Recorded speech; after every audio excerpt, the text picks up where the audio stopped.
Hey y'all, this is the newborn slide deck and lecture for the OB course at South University.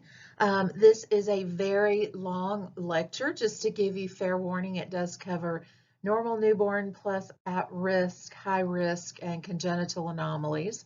So get yourself a drink, get yourself a snack, and prepare to sit down for a while.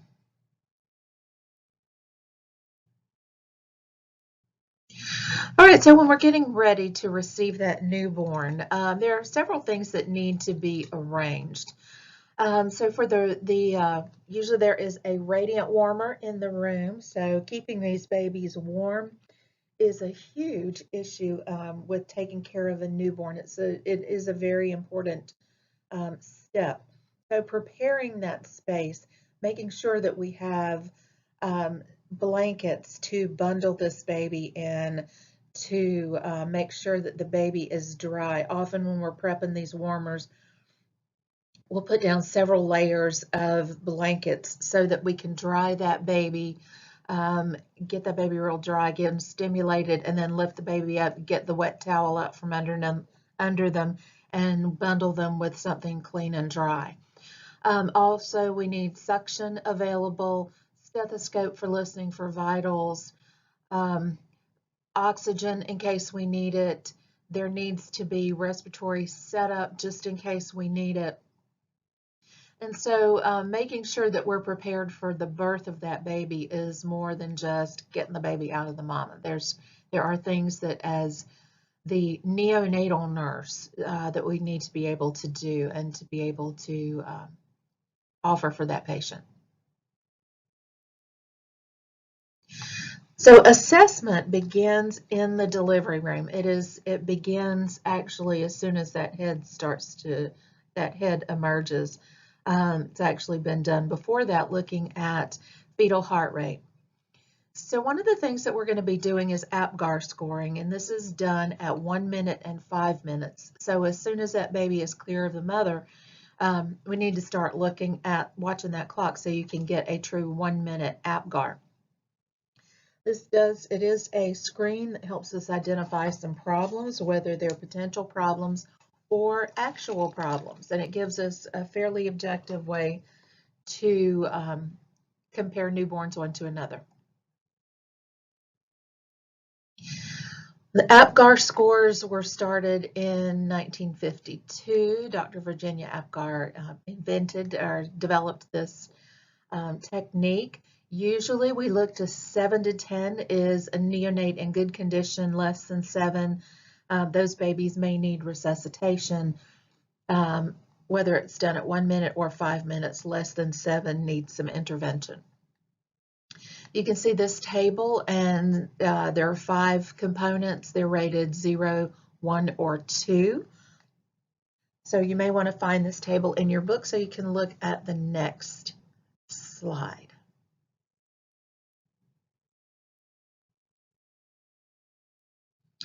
All right, so let's think like a nurse. At 1 minute, this baby, we get a baby.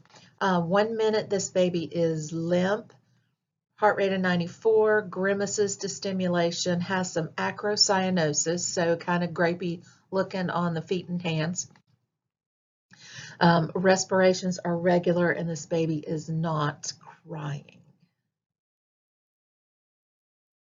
So this baby will have an APGAR of 4 at 1 minute. So there are some things that we're going to need to do with this baby, stimulating this baby, drying this baby, really trying to perk this baby up. At 5 minutes, they have minimal flexion of extremities. The heart rate is up to 110, so above 100. This baby is pulling away with stimulation, still has some acrocyanosis, which is kind of normal for the first few hours. We don't worry too much about acrocyanosis. What we worry about is central cyanosis. And at this point, this baby is getting grouchy, objecting to being in the outside world, spontaneous respirations, and a strong cry. So take a minute and look at those APGAR scores. Stop the the slide and take a look and see what you think about this 5-minute APGAR.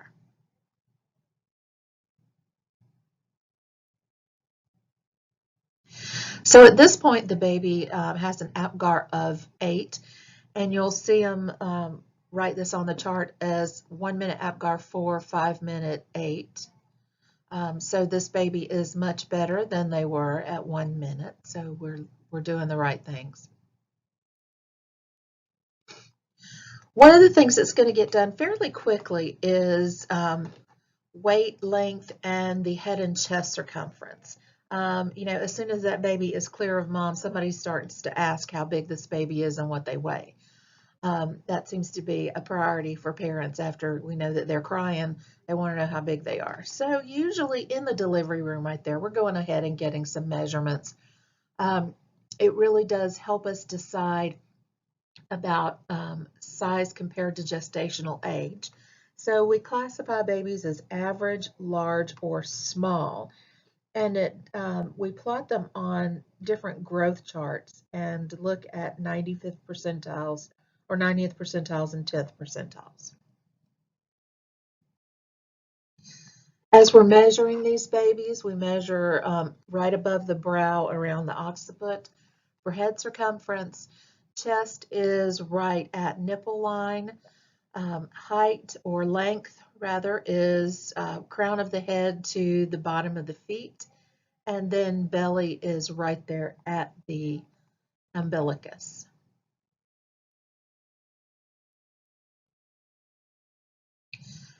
Once we have that information, we're going to plot based on gestational age. So on the growth chart, you can see weeks of gestation is across the bottom. You're going to plot the weight in grams, so you'll need to be able to convert grams to kg or grams to pounds or pounds to kgs. Usually, most places have scales that will give you both, because you can give those parents weight in grams. It's not going to mean anything to them. They're going to want to know immediately in pounds and ounces. That's our framework for weight in the U.S. For the most part, for people who work outside of healthcare. Grams doesn't mean a whole lot to them, so they're going to want it in pounds and ounces. But for looking at gestational age, we're going to have it in grams. What we classify as large for gestational age is anything above the 90th percentile, so above this top line. And you can see that it does reflect fetal growth over time. Small for gestational age is below the 10th, and average is anything in the middle. We can also plot length for gestational age, and that is in centimeters. Head circumference is also in centimeters by weight, by weeks of gestation. All right, so back to thinking like a nurse. We are admitting a newborn that's about 39 weeks, and we get baseline measurements. That infant is weighing 3,005 grams, so 6 pounds 10, 19 inches long, so 47.5 centimeters, and head circumference is 13 inches or 32.5 centimeters. So I want you to stop for just a minute and look at your growth charts and figure out whether this baby is SGA, AGA, or LGA. When you're done, come back and restart the video.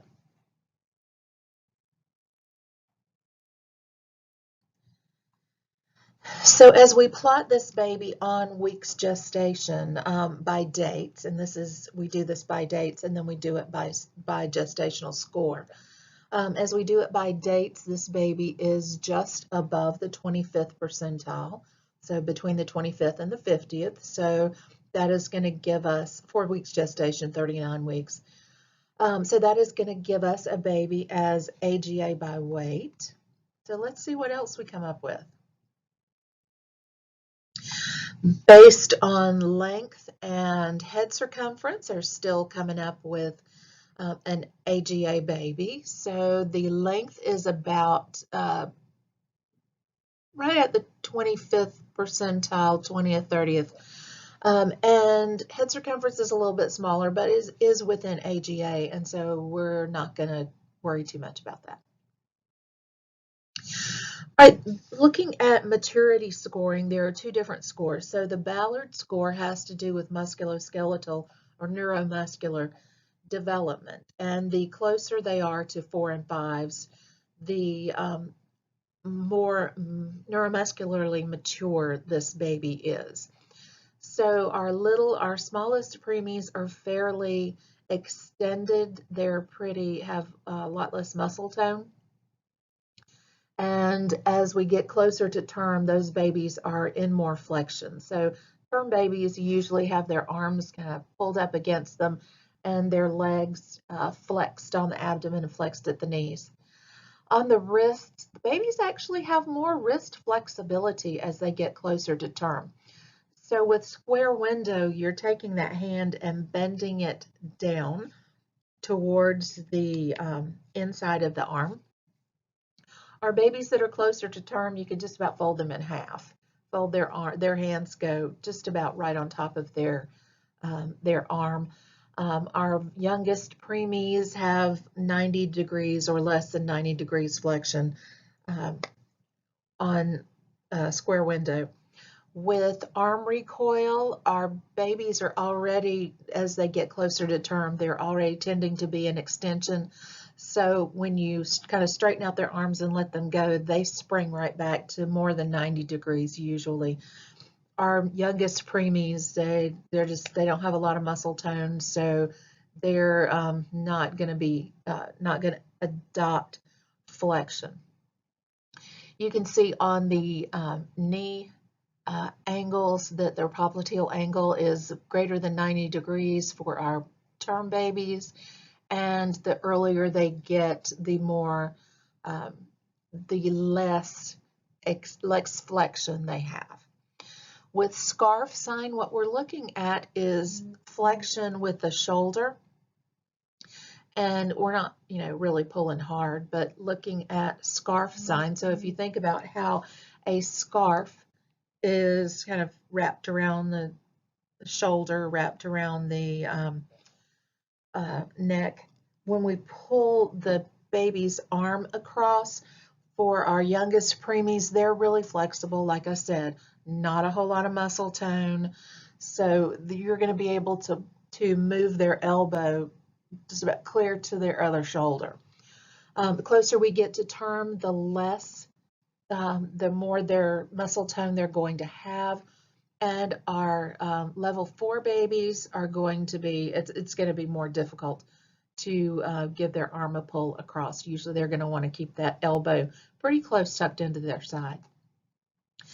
With heel to ear, those babies are going to have more, tend to hold their legs more in flexion. The youngest preemies, you could just about fold them in half without any difficulty.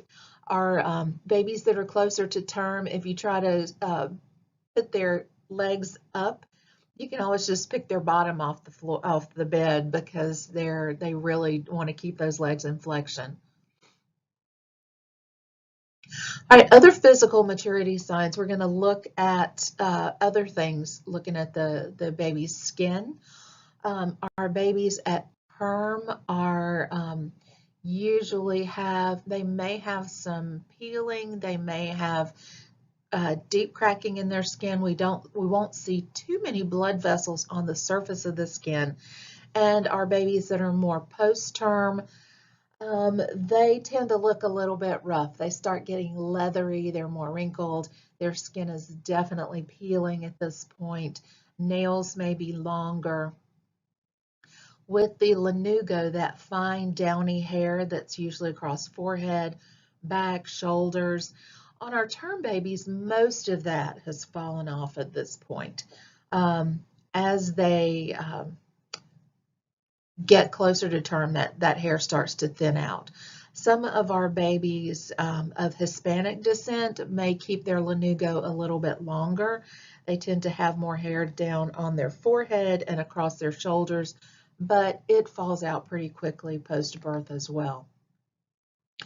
With the plantar surface of the plantar surface of the feet, our babies, as they get closer to term, have more creases on their sole. Our post-term babies definitely have creases over the entire bottom of their feet. Our youngest preemies have no creases on their feet. With breast tissue, they have more breast tissue nearer to term. And you kind of have to remember that these babies are, their environment is full of mom's estrogen. So some of our female babies may actually have a little bit of whitish discharge from their breasts at term. That is fairly normal. That goes away now that they're disconnected from mom's estrogen. We used to call that, you may hear people call that witch's milk. But it's just a thing that happens at term, but the breast is more developed. There's usually like a 5 to 10 millimeter little area that you can feel around the areola. Eyes and ears are more premature babies, our T90 babies. Their lids may be still fused together, kind of like kittens at birth. By the time they get to term, ears are pretty stiff, a lot of cartilage in there. Some of our younger, our mid-preemies, their ears may stay folded over, not spring back as quickly as our term babies.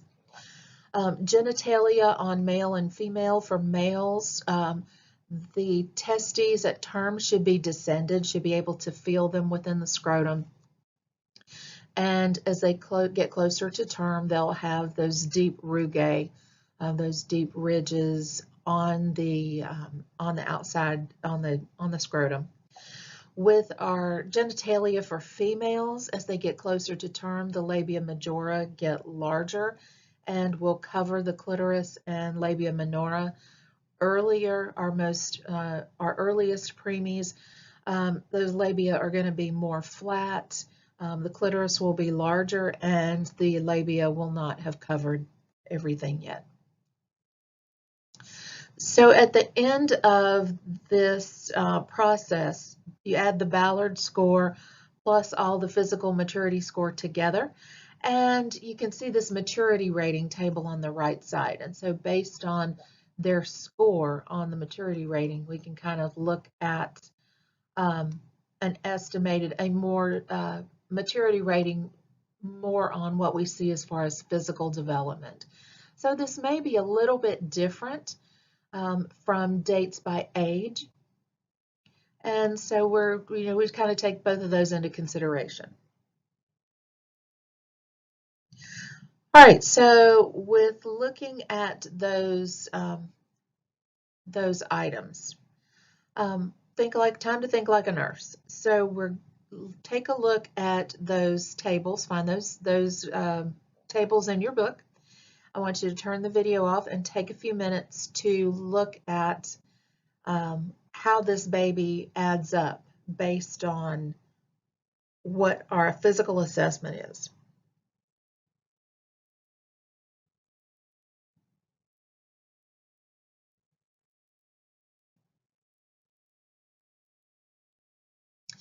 So with the Ballard score for this baby, you can see the little happy faces where where this baby has kind of landed.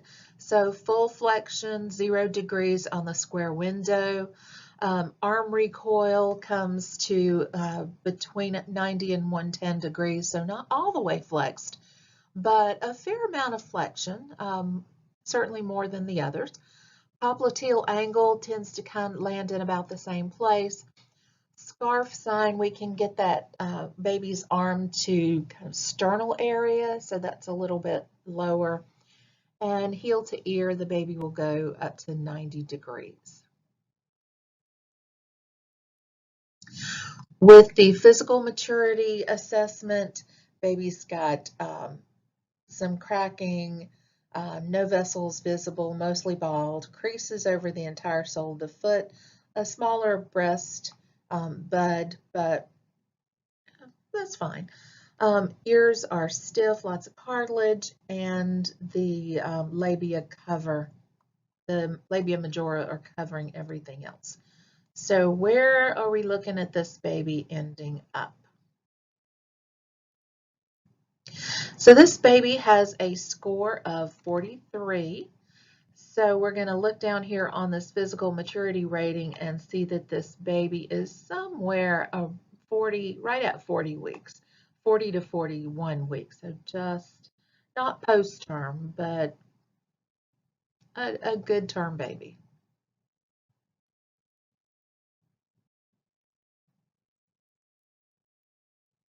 And there we go.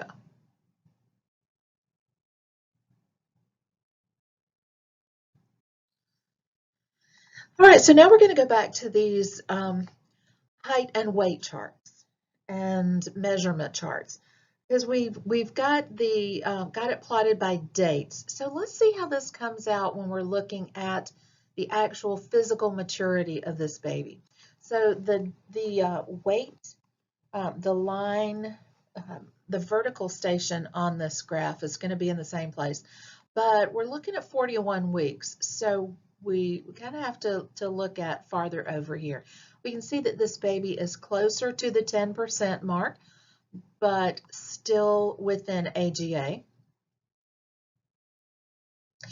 Same for length and for head circumference, they're right on the margin, but still, they're still within the 10%. And so that baby is going to be classed as AGA. So when we're doing physical assessment on newborns, we want to listen when they're quiet. It's really hard to assess vital signs if a baby is crying. It's really difficult. You absolutely can't count respirations if they're crying. And heart rate is really difficult to hear with all that noise. As you know, when you think about it, we need to let that baby be quiet, and we can get them settled and then reassess. If this baby, it may be that it may be almost 24 hours before PEDS comes to assess this baby. It may be that we're doing that first assessment and we're the ones that have seen that baby in 24 hours. So if PEDS came and made rounds at 9 o'clock and this baby is born at noon and they're a normal newborn, it may be that PEDS doesn't see them until the next day. We try to assess within mom's room. These babies need to be assessed every hour, at least check on the baby. And for the first 24 hours, we're going to be getting heart rates pretty frequently, respiratory rates, looking at how they're feeding, kind of a lot of different things, making sure this kid is okay. Newborn vitals are a little bit different than your PEDS vitals. Remember, the smaller an organism is, the higher the respiratory rate and the higher heart rate is. So it's going to be, these rates are going to be higher than adults, certainly, and they're going to be higher than even, regular, I won't say regular infants, but even our smaller infants. So respiratory rate for a newborn, normal is 30 to 60. That is absolutely fine. Heart rate may be 110 to 160. You can kind of think about, what is normal heart rate for the fetal environment, and it's usually maybe a little bit lower than normal for fetal, for babies that are still inside. They may go as low as 80 when they're resting or up to 180, 190 when they're crying. Blood pressures are much lower. So usually with PEDS, we're looking at a minimum blood pressure of 70 plus 2 times their age. With neonates, we're looking, blood pressure would be 50 to 70 systolic and 30 to 45 diastolic. Those are absolutely normal blood pressures for neonates. Temp is 97.7 to 99, so pretty normal for, pretty in line with a normal human temperature. Thing is, these babies can cool off very quickly, and so we're going to need to make sure that we're taking measures to keep them between 99.7 and 99. O2 saturation should be 95 to 100, just like all the other people. Neonatal pain scale, we should be looking at these as well. This is also assessed usually with, the grimace and relaxed muscles. We're going to be doing some of this stuff when they're resting. This is very similar to the FLAC scale that we would use with nonverbal children or nonverbal adults. It's not quite the same, but it is very similar in that you're looking at nonverbal cues, you're looking at respirations, movement, arousal. And then this, of course, is going to add up to, 0 to 10.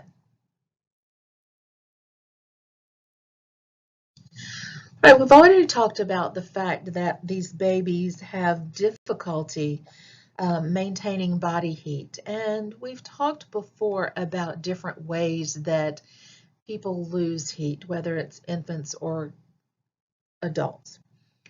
We want to keep we call it a neutral thermal environment. We don't want them too hot, but we don't want them too cold. So it may be that we need to increase that temperature in the room or make sure that that radiant warmer is available so that we can rewarm those babies. They don't have a lot of sub-Q fat, and so that not a lot of insulation. Their skin is very thin, and those blood vessels are closer to the skin because they don't have a lot of sub-Q fat. That normal flexion that they have does help with temperature control. Things that we're going to do to decrease heat loss, keeping those babies dry. So one of the first things that you're going to do when they hand that baby off as a neonatal nurse, you're going to dry that kid off. We don't usually bathe them right away. We want them to kind of hang on to their temperature a little bit, but we do need to keep them dry and dry them off and get those wet, slimy blankets or towels out from under them. Swaddling them will help with heat loss. Putting that hat on them, the radiant warmers we've already talked about. Anything that's going to be in direct contact with them needs to be warmed. So you'll see nurses either tuck a stethoscope inside their shirt, or if you're getting that radiant warmer prepped for delivery, turning that radiant warmer and putting your stethoscope in the radiant warmer. That radiant warmer will help warm the items that are going to touch this baby. Want to keep them out of drafts, and whenever we can do skin to skin, so putting that baby on mom's bare skin will actually help. Mom's body heat will help warm the baby.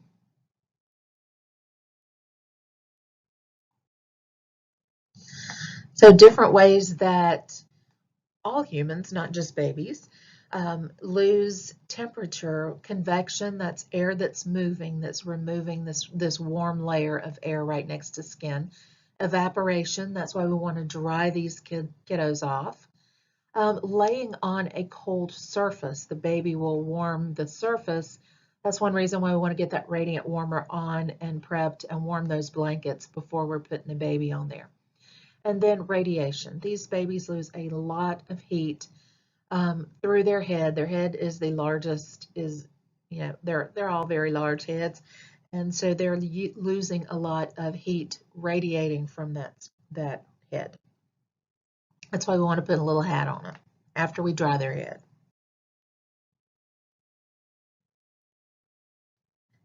Okay, so those are different ways.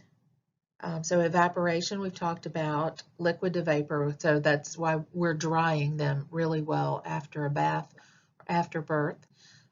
Convection, that's temperature in the room.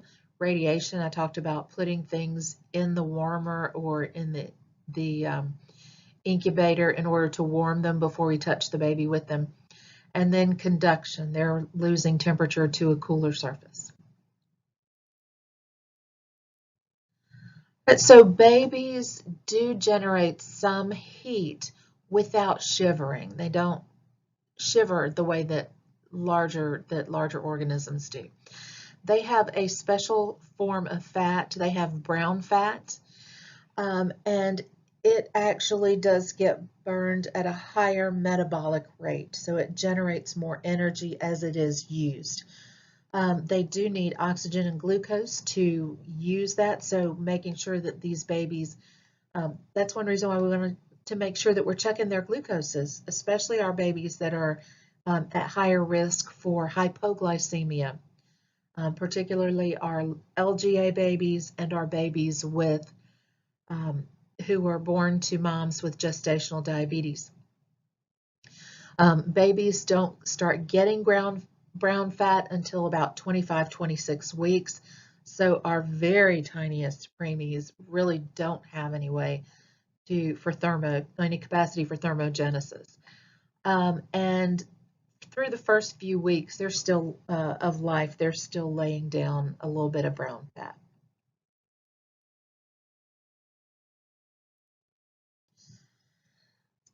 Right, so different things that happen with hypothermia. Remember, with hypothermia, they're going to be burning brown fat, and that's going to actually generate a lot of fatty acids, and they may have some metabolic acidosis. Thermoregulation increases oxygen demand because you got to have oxygen and glucose to burn that fat to warm back up. And we know that with metabolic acidosis and hypoxia, there's a risk of shock. For hyperthermia, so if we get this baby overheated, inappropriately dressed for the weather is one example.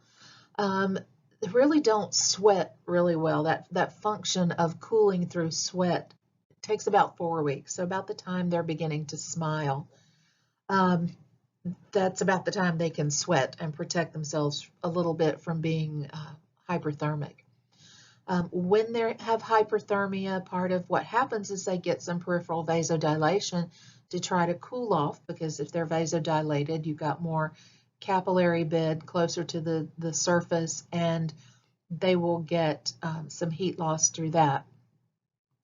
If they're hyperthermic, they will also adopt more of an extended position, because remember that flexed position actually helps preserve heat, so an extended position is one way that you might want to, it might be a clue that this baby is a little too warm. With hyperthermia, O2 and metabolic rate increase. So they happens on the front end, happens on the back end. So we need to keep that baby in this happy, normal mid-range of temperature. All right, with temperature assessment, we need to be about every 30 minutes for the first couple of hours. At least every 8 hours after that. Usually it takes about 8 to 12 hours for this young'un to, for their temperature to be a little more regulated. We can do rectal temps, axillary temps, or skin temps. You can see in the right-hand picture on the bottom of this this slide, you can see the little sticker and the probe, the little wire, that's going to a temperature monitor on the radiant warmer. This baby's in a radiant warmer, and it's giving a constant skin temp for this baby. He may have had a little bit of a chill. When you have a baby in a radiant warmer, you do want them to be uncovered, because you are trying to get the heat from that warmer down on that baby. And if you have them covered up, you're not going to get a good temperature reading, and you may overheat them because that radiant warmer is not going to get a good reading from the temp, and it's not going to cut off. Not going to stop warming when that baby gets too warm. All right, we call temperature unstable when it starts shifting more than 1 degree centigrade or 2 degrees Fahrenheit. Sometimes temperature instability, whether it's up or down, may indicate an infection. So if this mom, particularly if this mom has had an infection of some sort, particularly had prolonged rupture of membranes, may be that this baby's got something going on as well. Increase in temperature may be not just infection, fever from infection, but it may be that we've got this baby bundled too much. That room may be too hot. They may be a little dry and need some fluids. Also, with these babies, when they start getting overwarmed, they may get restless, may have increased vital signs as far as heart rate and respirations, and they may have a decrease in their O2 sat. And that's because when they get hyperthermic, they actually require a higher, they have a higher oxygen demand. So maybe they may have decreased saturations. All right, with cold stress, they're going to need more oxygen and more glucose because that's what it takes to burn that brown fat.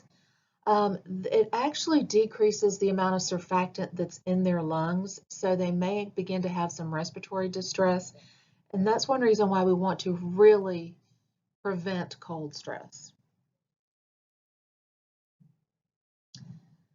So there is your pathomap for the links between cold and metabolic acidosis. So I encourage you just to pause the video and take a look at that, just so you can kind of understand what's going on with these babies that are cold stressed.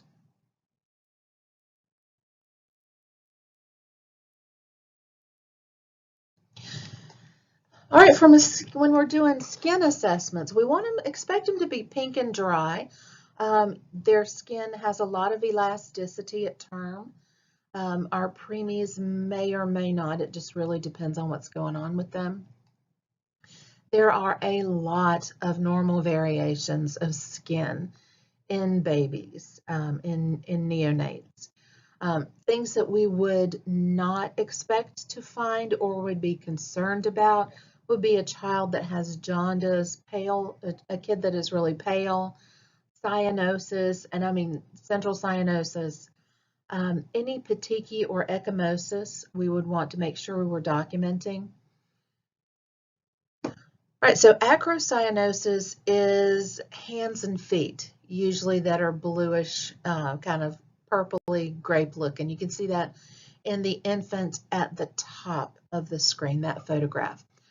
This is pretty typical for the first 24 hours, especially the first up to 6 hours after delivery.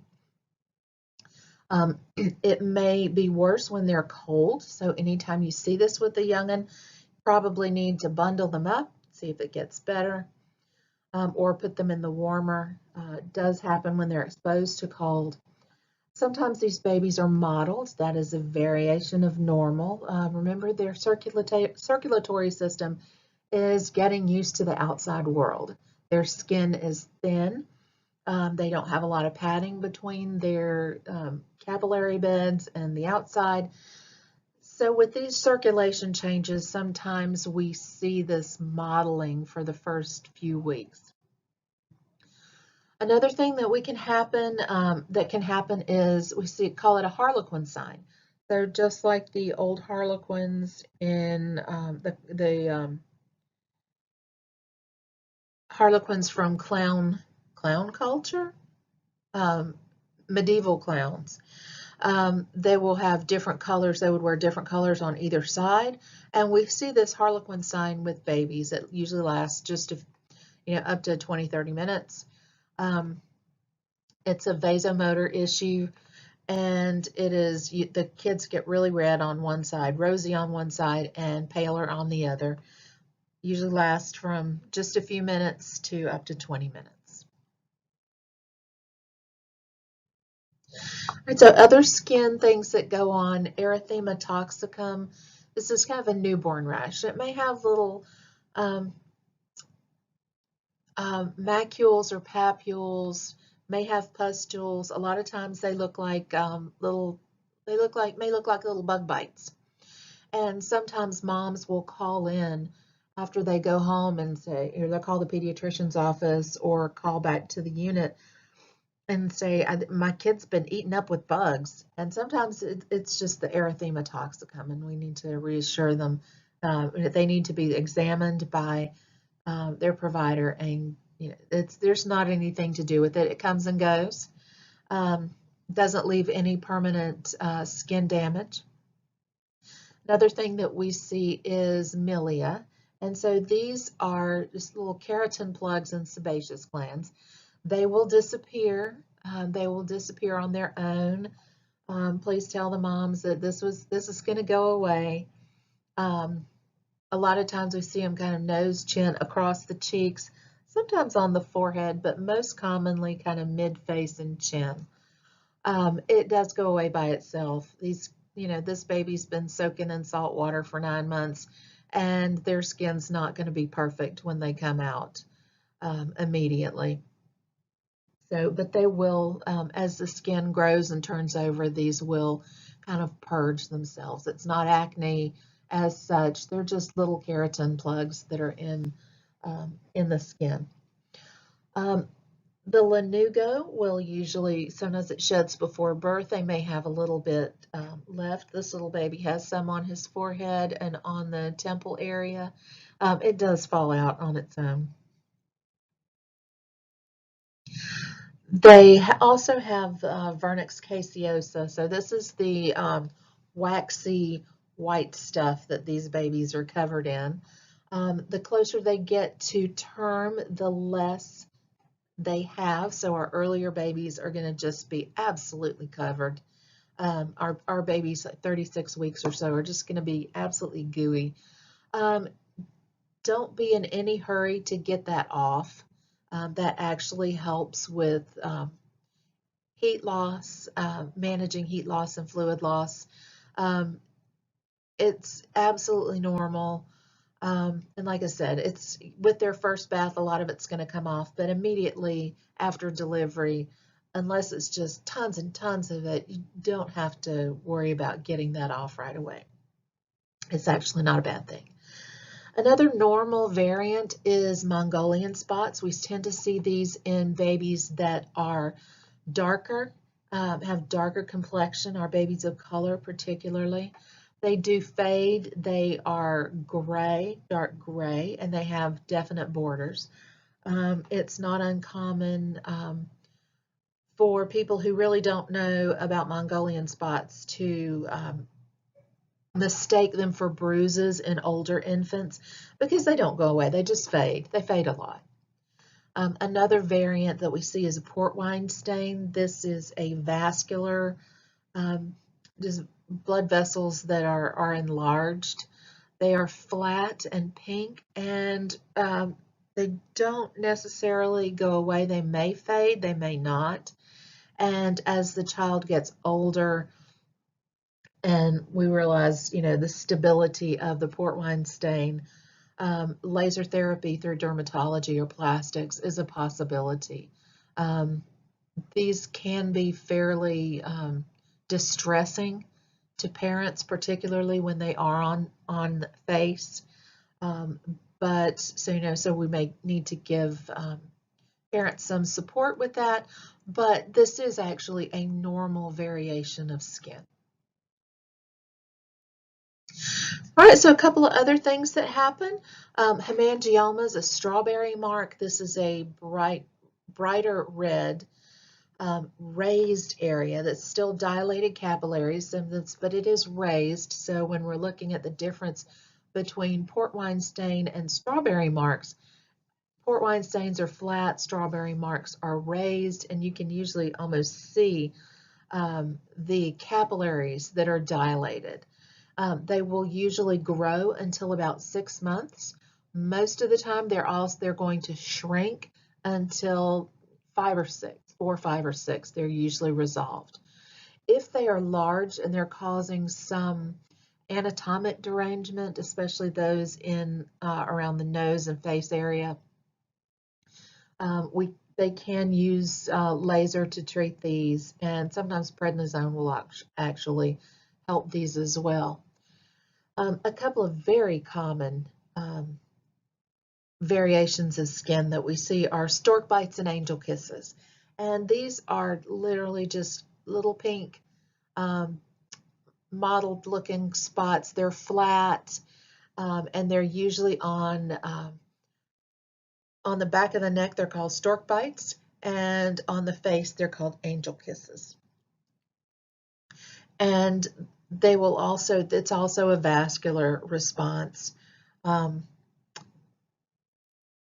When this young'un cries, they're going to get brighter red. If they get hot, they're going to get brighter red. They do fade, and one of the things about these is they're, if you press on them, they blanch, and then they get they'll pink back up. Right, other things that you may see on babies, and these happen for a variety of reasons. So if you've had a baby who's been delivered by, had an assisted delivery with forceps, they may have bruising or abrasion on the face.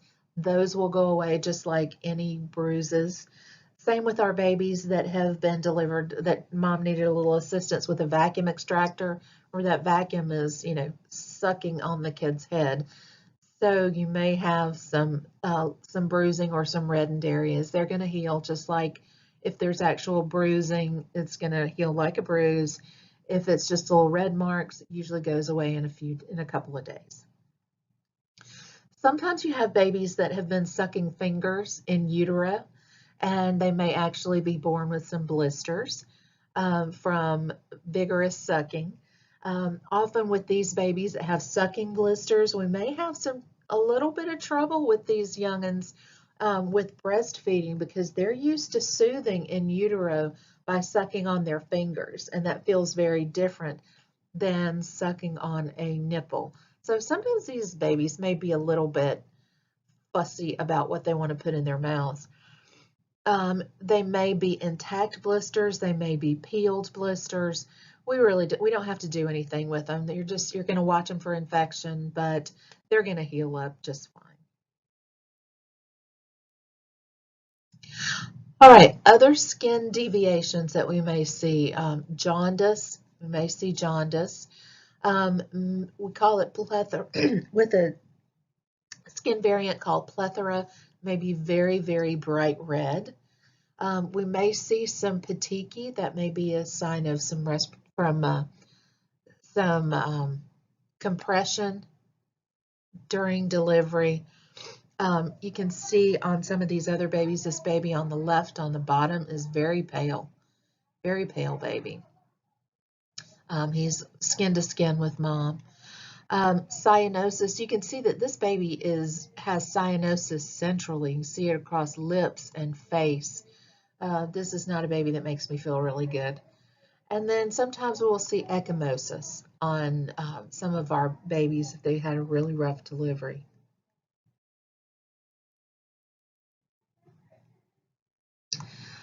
So there is a little bit more description on the reasons that these things happen. Plethora we usually see with babies that have polycythemia. That may happen because it's more typical to happen in certain instances that we're going to talk about in a few minutes. But one of them is smoking, and the other one is a twin that got more blood supply than the other twin. So when we're doing head assessments of these babies, we want to look for any signs of trauma. All of our vaginal delivery babies are going to have some component of molding.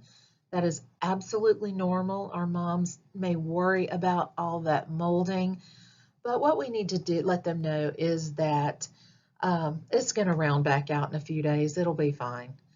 Babies are made to do that. That's why they don't have, why their sutures are still open. It allows those skull bones to slide across each other to allow that head to come through the birth canal. A couple of other things that we see are caput succedatum and cephalohematoma. So caput succedatum is swelling, and cephalohematoma is actually a hematoma that forms on the skull bones. And we have pictures of that in just a few minutes. So when we're assessing babies, we want to assess both the anterior and posterior fontanelles. They should both be open. We need to look for bulging. Now, sometimes when babies are crying, they may be bulging because that does increase some intracranial pressure. But when they're quiet, that anterior fontanelle should be soft or flat, or soft and flat. If it's depressed, that's usually dehydration. And if it is the posterior one may be open or closed. Usually it is open. If they're post-term, it may be smaller, heading toward closed. But for the most part, on neonates, it's going to be open. As they get closer to term, they'll have head lag regardless. But with neck muscles, the closer they get to term, the more muscle tone they will have. All of our newborns are going to have head lag. Some of them will have more than others. And we can assess this, you take them by the hands or arms and lift them, and from a supine to sitting, and their head will kind of flop around. So I want to be really careful when we're looking at holding these babies and handling them, that we're respectful of the fact that they don't have a lot of muscle tone in their neck. So looking at fontanelles, there is the anterior fontanelle. This is a big diamond-shaped fontanelle. The posterior fontanelle is triangle-shaped. This is how you can differentiate when you're doing a vaginal exam on these kiddos. Then there are the sutures. The metopic suture is a suture from front to back. Coronal suture is on the front. It's just past the frontal bone. And then the lambdoidal suture, that is a triangular shaped that goes kind of left and right off at a 30 to 45 degree angle towards the occiput. Molding, we've talked about. They can be have this baby up at the top. Poor little booger, he really got squeezed for a while.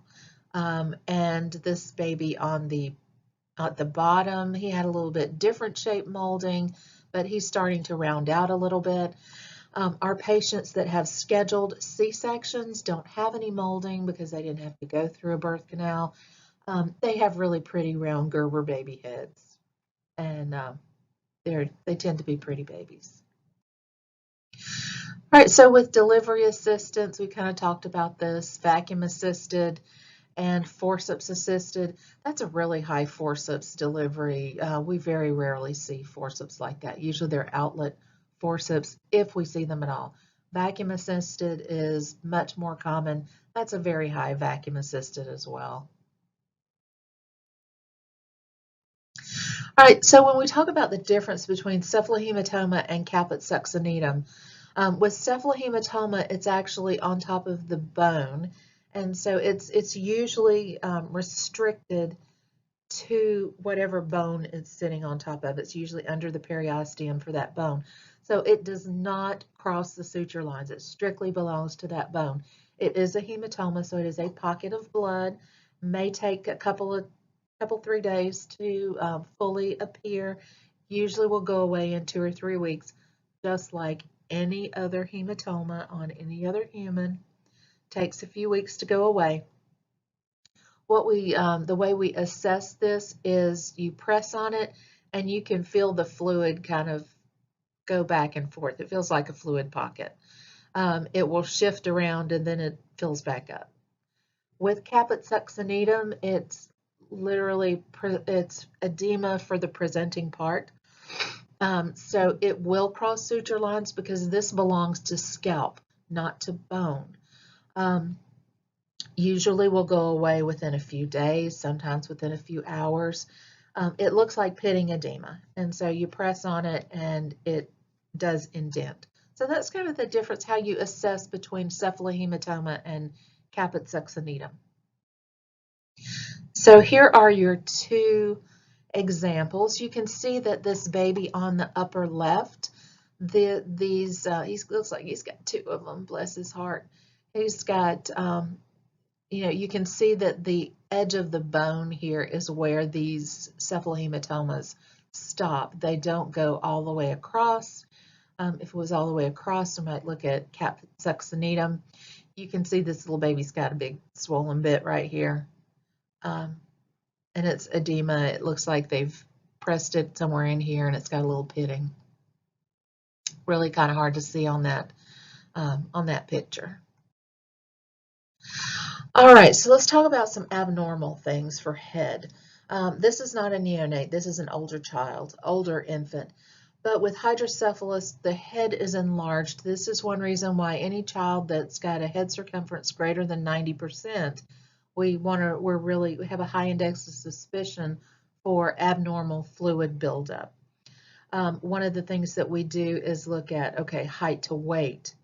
If it's greater than 90% on circumference to gestational age, then we start looking at height to weight or height to length. They will have very enlarged fontanelles, and the sutures will be very wide because the pressure inside that skull from the abnormal buildup of fluid is going to separate those bones from each other. We need to make sure that we are looking at head circumference at a regular interval, and that it's going to be a little more difficult for them to manage their head. It's going to be a lot heavier, so we need to make sure that that head is supported at all times. All right, when we're looking at eyes and ears, it usually takes about 3 months to decide what color baby's eyes are going to be. Sometimes they'll change as long as a year. A lot of times when they're first born, they're going to be kind of a slate color, blue, blue-gray, dark eyes. Some babies that have darker eyes, that are going to have darker eyes, may have those dark eyes to start with, and they just stay really dark. My son had brown eyes the day he was born, and he still has very dark brown eyes. So sometimes with our darker skinned babies, they'll have those dark eyes to start with. A lot of times the eyelids are a little bit swollen and puffy because of their transit through the birth canal. Usually if we do pupillary assessment, they don't have accommodation, so it will never be per la, because remember that A is accommodation, but they should have pupils equal, round, reactive to light. They should be symmetrical, and they should not have any discharge. The ears should be level with eyes, and they should be symmetrical. A lot of times with our babies that have chromosomal syndromes may have lower set ears. So if that baby has lower set ears, they're kind of below the level of the eyes, that may be something that we need to look at, potential for chromosomal abnormalities, and look for other congenital difficulties. A lot of times their auditory canal, we don't test for hearing immediately after birth. We wait a couple of days because they've got all sorts of mess in their ears. They've got vernix in there. They've got amniotic fluid, may have blood. So we don't usually assess their auditory canal immediately after birth. That's usually a couple of days later after everything's got a chance to kind of purge itself. Sometimes they have little skin tags in front of their ears. That's something that you would want to document because often those babies are more prone to have some renal issues. Babies do get a hearing screen before discharge, which obviously after those ears have had a chance to kind of the stuff to ooze out of their ears. But we really do want to catch kids with hearing screens very early. For nose and mouth, we're going to look at how is this nose positioned on the face. Babies are obligate nose breathers. They can smell. Often they remove obstructions by sneezing. We do need to use a ball syringe sometimes to clean their nose out, especially right after birth. We're going to be suctioning nose and mouth. Newborns can smell milk like crazy. They're born ready to follow the source, to a food source. Newborns should be able to breathe easily with their mouth closed. They have little flat snub noses, and if you think about it, the surface, the shape of a breast, they're gonna you don't want pointy noses because they're gonna get their nose stuck. And but these little flat noses are made for fitting against a breast and breathing while they're suckling. Mouth, we want to look for symmetrical movement, especially our babies that are forceps babies. They may have some facial nerve injury maybe temporary, but we need to make sure we're documenting symmetrical. Lips and gums should be pink. Sometimes they have little neonatal teeth. Sometimes they fall out. Sometimes they stay. One of the things that we want to look for is we call it choanal atresia. And what happens with choanal atresia is there is incomplete opening of the space at the nasopharynx. Usually what we see with these babies is respiratory difficulty when they feed because they can't breathe through their nose or can't breathe well through their nose. And usually if we have one of these babies, they'll ask us to drop a feeding tube, and basically, you stick something in their nose, and if it doesn't go down, then, doesn't go in, then we worry about a baby with choanal atresia. Other things that we can see, they may have some little cysts on the gums. Those are normal. We just kind of make a note of them. Epstein pearl, sometimes these are little white cysts. They're kind of hard, and usually they will shed. And then our babies, as they mature, they may develop thrush within the first few weeks. White patches, this is a yeast, a candida infection of the mouth, and we treat it with nystatin.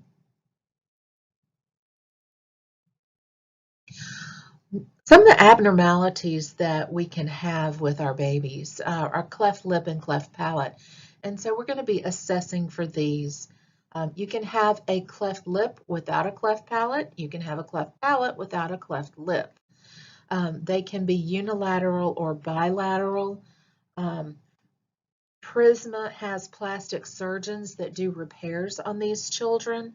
These children often have difficulty feeding, particularly our cleft palate babies, because there's, the opening between their mouth opens directly into their nose.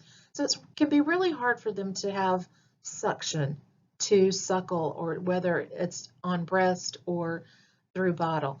Our moms that have a baby with a cleft lip or cleft palate, we still encourage them to pump and feed. There are special bottles. You can see one of those at the top that help these babies feed. The cleft lip is the visible part, maybe unilateral or bilateral, like I said. Honestly, those bilateral cleft babies look worse to start with, but they actually have very lovely repairs because everything is kind of symmetrical when plastics does their repairs. They may involve nasal cartilage. This is a fetal development issue where this palate, this ridge does not close during fetal development. So there may actually be no uvula, no soft palate in the back, maybe missing part of the maxilla, and all of that would have to be repaired. Usually these repairs are done in stages. There's usually a stage very early in infancy where we do the first stage, and then somewhere between 6 and 9 years old, as the child grows, then there is a second stage to accommodate the growth of the child. All right, extremities. We should have symmetric movement of everything. Anytime the baby has some asymmetric movement, usually that's going to be arms. Usually that is from a stretching of the brachial plexus during birth. So this mom has shoulder dystocia particularly. The babe, that nerve bundle gets stretched. Sometimes it goes away, sometimes it may be permanent. But what we see with that is that whichever arm, usually the arm that was up as we deliver head, because that's the side that gets stretched the most, may be missing a Moro reflex, and it's usually kind of limp. They don't have that flexion that they should at term. Also with hips, usually hips are assessed by peds, but we need to look at hips. Usually they should have gluteal creases that are pretty equivalent left to right, should have easy hip flexion and extension, shouldn't feel any knocking or clicks with moving hips. Fingers and toes, they should have 5 and 5. I think we can generally agree on that. Polydactyly, or having an extra finger, is not uncommon at all.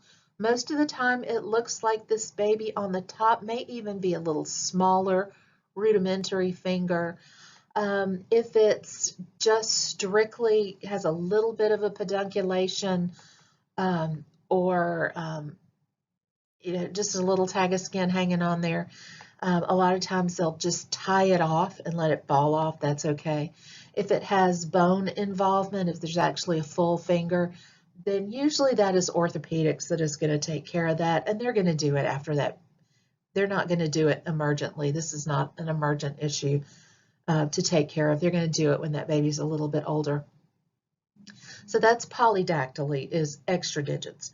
Sometimes we have syndactyly, and that's where fingers or toes are webbed or fused. A lot of times there is still, they have separate bone structure and it's just soft tissue that's fused. And like the polydactyly, more severe polydactyly, they're going to, if it bothers people, they're going to fix that later on if it causes difficulty with walking or with use. If they are, if it's just a little bit, it's pretty easy to take care of. If it's longer, like the entire half or entire length of the finger, may require skin grafting after separation. But it's not something that we're going to take care of this baby as a neonate. They're going to wait until that baby is a little bit older and larger to take that, because it needs to be done under anesthesia, so we don't really hurt them. Legs, as far as leg assessments, they should be equal in length, should have symmetric skin folds, particularly those gluteal creases when we look at those. If they're not equal, it may be that the baby has some hip development issues.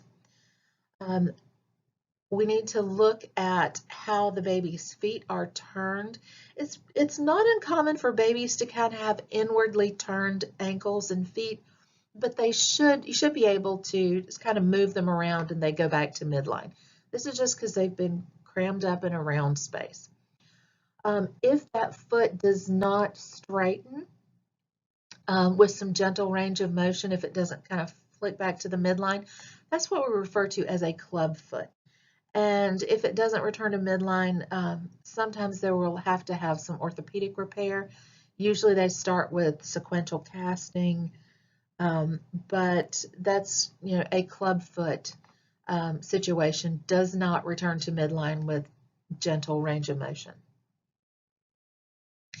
Neuromuscular and neurologic assessment on a neonate can be kind of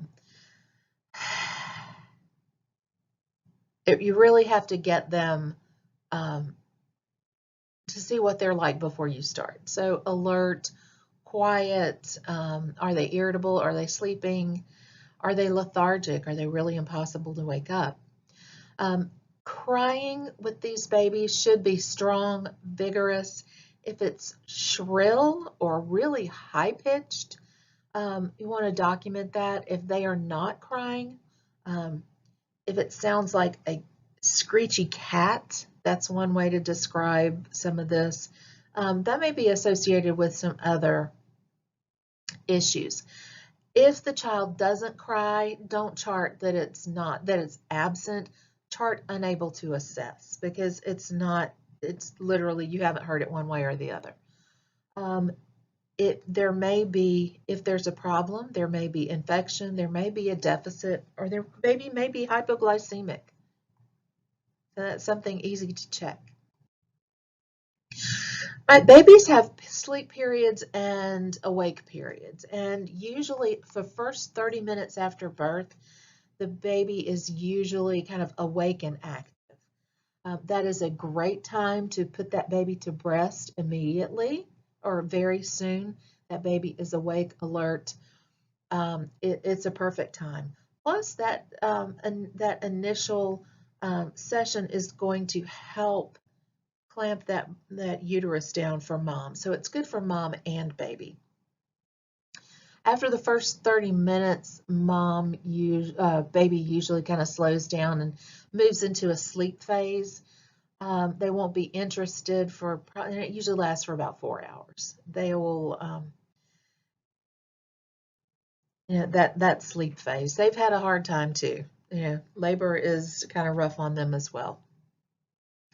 With reactivity periods, babies' heart rates and respiratory rates increase. Like every other human, when they relax and sleep, these things go down. When we're awake and active, heart rate goes up. Newborn may pass meconium, and they will suck, root, and swallow when they're awake.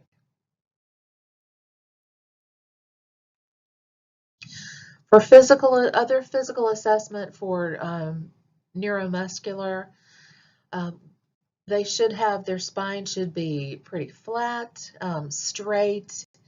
When you look at their pilonidal area, their very low back, you want to look for any little nevus, a little bump, almost looks like a little pill, or a dimple. And then, of course, for a myelomeningocele, which there'll be a picture in a few minutes. These might be indications that underneath the skin, the spinal cord, the spinal bones didn't necessarily close over the spinal cord, and there may be some neurologic effects from that. Babies are really uncoordinated, so they may have some jerking, twitching movements, brief twitching.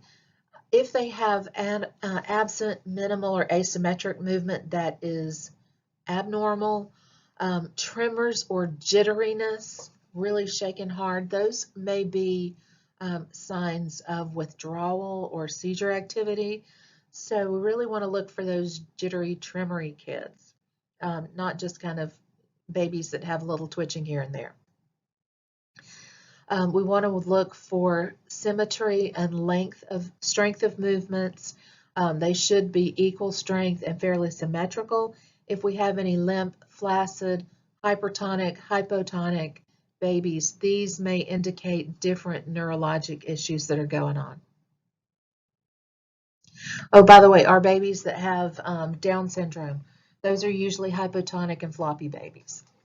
When we're accessing head lag, anything more than 45 degrees, usually these babies will have some muscle tone, and usually it's about a 45-degree lag.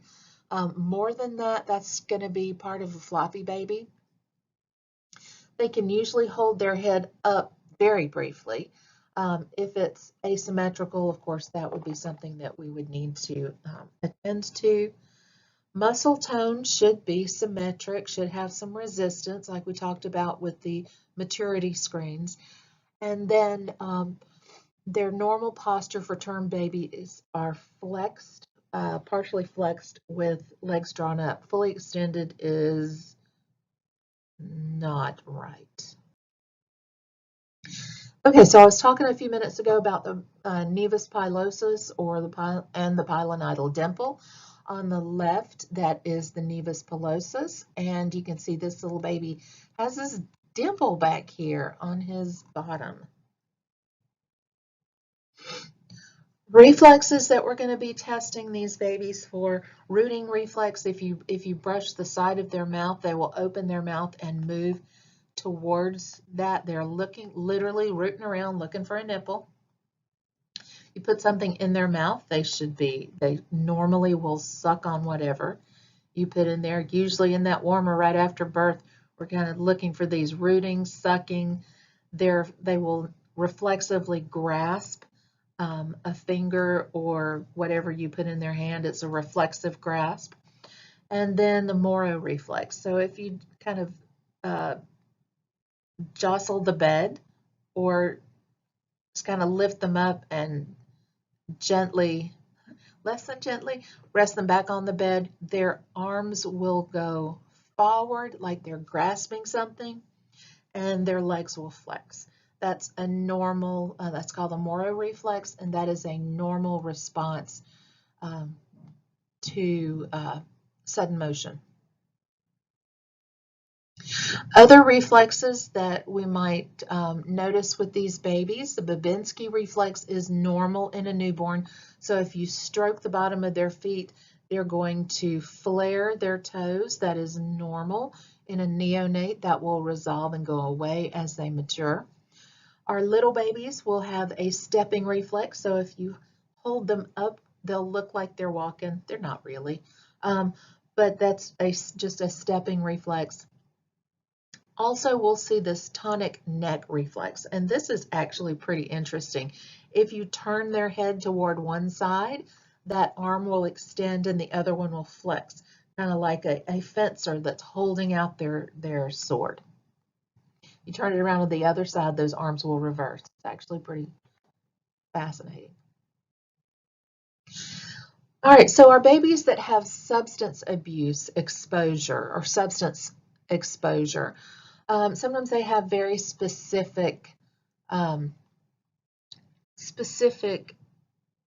problems. Our babies who are exposed to smoke and alcohol in utero may, especially our babies of smokers, will tend to be smaller. They may also be redder because of a little bit of tendency for polycythemia. And then our babies who are exposed chronically to alcohol in utero sometimes will have some very distinct facial anomalies. Very small chin, so micrognathia. The philtrum, that little cupid's bow that these little babies have, is usually very indistinct. Very thin upper lip. Mid-face may be very flat. Eyes may be spaced farther apart, and they'll have epicanthal folds.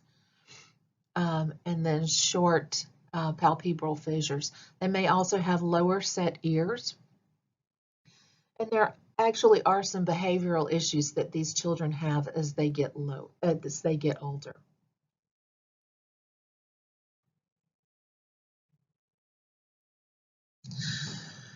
So things that we're going to do for our babies that have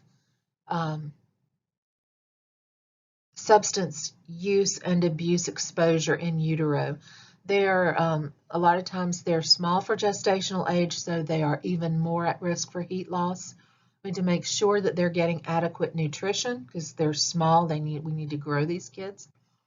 We need to reduce their environmental stimuli, especially our babies that have been exposed to opiates or amphetamines in utero, or even cocaine. They need less stimuli. Their little nervous systems are on edge to start with. We need a lot of consistency. The staff working with these babies needs to be the same staff members because we need to be able to monitor effects of withdrawal for these babies and know what they looked like yesterday and what they look like today. Babies that are positive for drug screens, that's an automatic social service referral. These parents are going to need to be supported as well because it may be that these parents are going to lose custody of these children for a while until they can get them straightened out. And these babies are often going to be in the hospital past the time that mom is discharged. So they're going to need some support, social service referrals. We're going to be collecting urine and meconium for drug screens. So a little PD bag for these babies, or just depending on how they want to collect. And then there are different medication patterns that we use depending on what these babies are popping positive for on drug screens. We'll need neonatal abstinence syndrome scores. And like I said, hypothermia is a big risk with these babies, especially our SGA babies. They will need small frequent feedings because we need to grow. They are going to need a lot of comfort sucking, so some non-nutritive sucking, small frequent feedings. They're at risk for aspiration. And diarrhea and vomiting are signs of withdrawal. So looking at how we're going to treat these kids to prevent aspiration, and then monitoring for fluid and electrolyte imbalances. Need to make sure we're protecting them from skin issues, reducing withdrawal symptoms. All right, I was talking a little while ago about myelomeningocele, and what that is, our babies that have not had the spinal bones close over the spinal cord. This is usually down low in the lumbar area, may extend up into the thoracic vertebrae as well. A lot of times these babies will actually, what they have is this sac that develops in utero where their spinal cord and meninges and some of the nerves are actually bulging into this sac. So they often have spinal deficits and deficits distal to the area, the level of the myelomeningocele. A lot of times these babies will also have hydrocephalus because we've got differences in circulation of cerebrospinal fluid. These babies are very frequently, as children, have difficulty with bowel and bladder incontinence. They will often have difficulty with walking and lower extremity function. That is going to vary on how severe their myelomeningocele is and how much repair is possible. We want to prevent any trauma to this sac that is containing the tail end of their spinal cord. Want to keep everything clean down there. We're not going to put this baby on their back. We're going to position them on their side.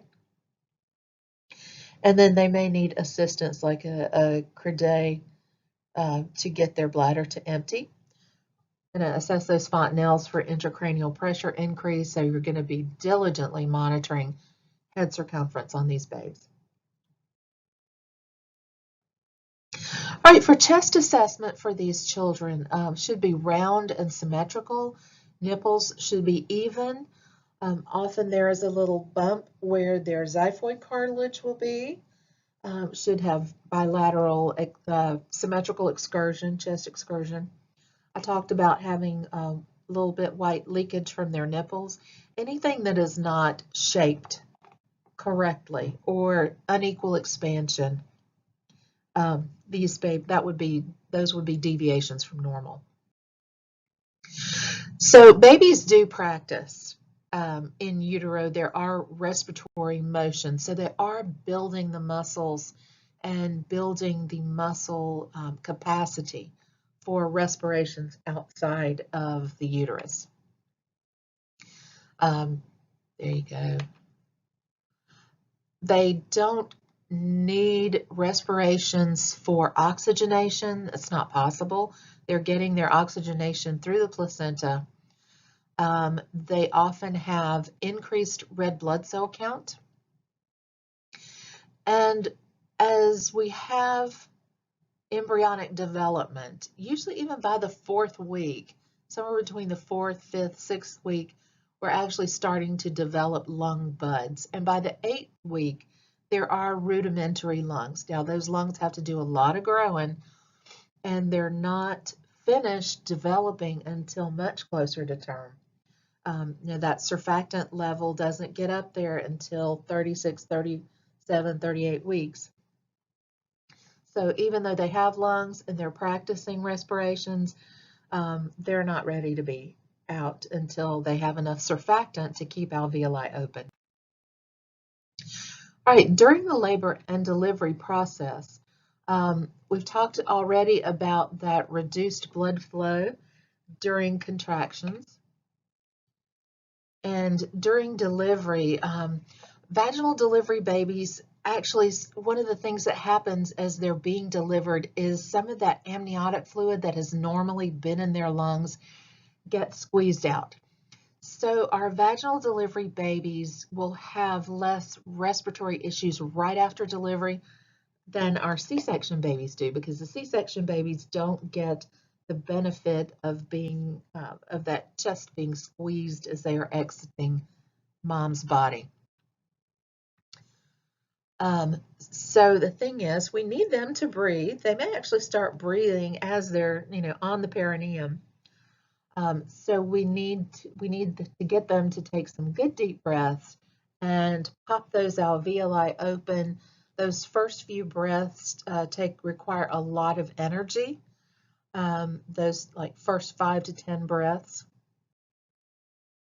So one of the things that we're going to do is stimulate this baby. They're going to get rubbed and jostled around a little bit.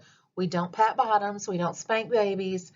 But as we're drying them off, that's a lot of stimuli. If they're still a little pooky, we may thump the bottom of their feet or pat the bottom of their feet. We don't hang them upside down and beat their bottoms. That's old school, and that's how you hurt babies' backs. We want them to cry. Those big cries and screams, those help open up those lungs really well. We want to make sure that we are keeping them warm and talking to them, a lot of noise. Those babies will make a lot of noise. And they're also not used to being in the light. So there's a lot of stuff going on that's going to provide them stimulation. Touch, we've already talked about, rubbing them, drying them, little pats on the feet. All right, respiratory assessment. When you do a respiratory rate on a neonate, you are actually going to count the full minute. A lot of times they have irregular respirations. That is fairly normal. So you really need to count the full minute to get the whole idea about whether or not they're bradypneic or tachypneic. Excuse me. Normal respiratory rate on neonates is 30 to 60 a minute. Anything above or below is deviation. A good place to look is to watch their abdominal breathers. So watching that belly go up and down. And you have to do it when they're quiet, when they're resting quietly. You're not going to get a good respiratory rate when they're screaming because they're not, the time for inspiration and expiration is longer. Breath sound should be clear. Sometimes a little on the first couple of hours, they may have some fine crackles. Remember, they're still clearing that amniotic fluid out of their lungs. That will go away as they continue to breathe in the outside world. But they should be equal left to right. We should not hear rhonchi or wheezing or stridor. Those may be indications that there is an anomaly with the airway. O2 sat should be 95 to 100. That's considered normal. Their respiratory pattern is usually kind of shallow, rapid, and they may be irregular, may have some periodic breathing, which looks like a little bit of apnea, but it shouldn't be more than a few seconds. Anything longer than that, then we start worrying about prolonged apnea. Chest expansion should be symmetrical. We shouldn't see retractions. And then those mucous membranes should be pink and moist. Acrocyanosis is okay. Central cyanosis or pallor, that is not. So periodic breathing I talked about. Less than 5 seconds is okay. 5 to 15, a little bit of stimulation, and if their heart rate and color doesn't change, we're just going to continue to watch them. If it's greater than 20 seconds or has difficulty, especially with bradycardia, or their color changes. So if they hold their breath and get purple, that is definitely abnormal, and those kids need are going to need a lot of support. As far as signs of respiratory distress, a lot of the things on this list are going to look very common. Retractions, grunting, tachypnea or apnea, so greater than 20 seconds. Nasal flaring. So think back to pediatrics if you've had peds already. these are things that we see with all humans with respiratory distress, any labored respirations. And if they start having central cyanosis, that is late. You're way behind the curve if you have a baby who looks kind of like a grape. So let's think about respiratory distress syndrome. So there is something called transient tachypnea of the newborn. With these babies, there's just a little bit of difficulty with surfactant production. It's usually they're just having a little bit of difficulty clearing some of this fluid. They may have some atelectasis, some collapsed alveoli, because remember, surfactant breaks surface tension. So it keeps those surfaces in the alveoli from collapsing and sticking to each other. And it is all about surfactant.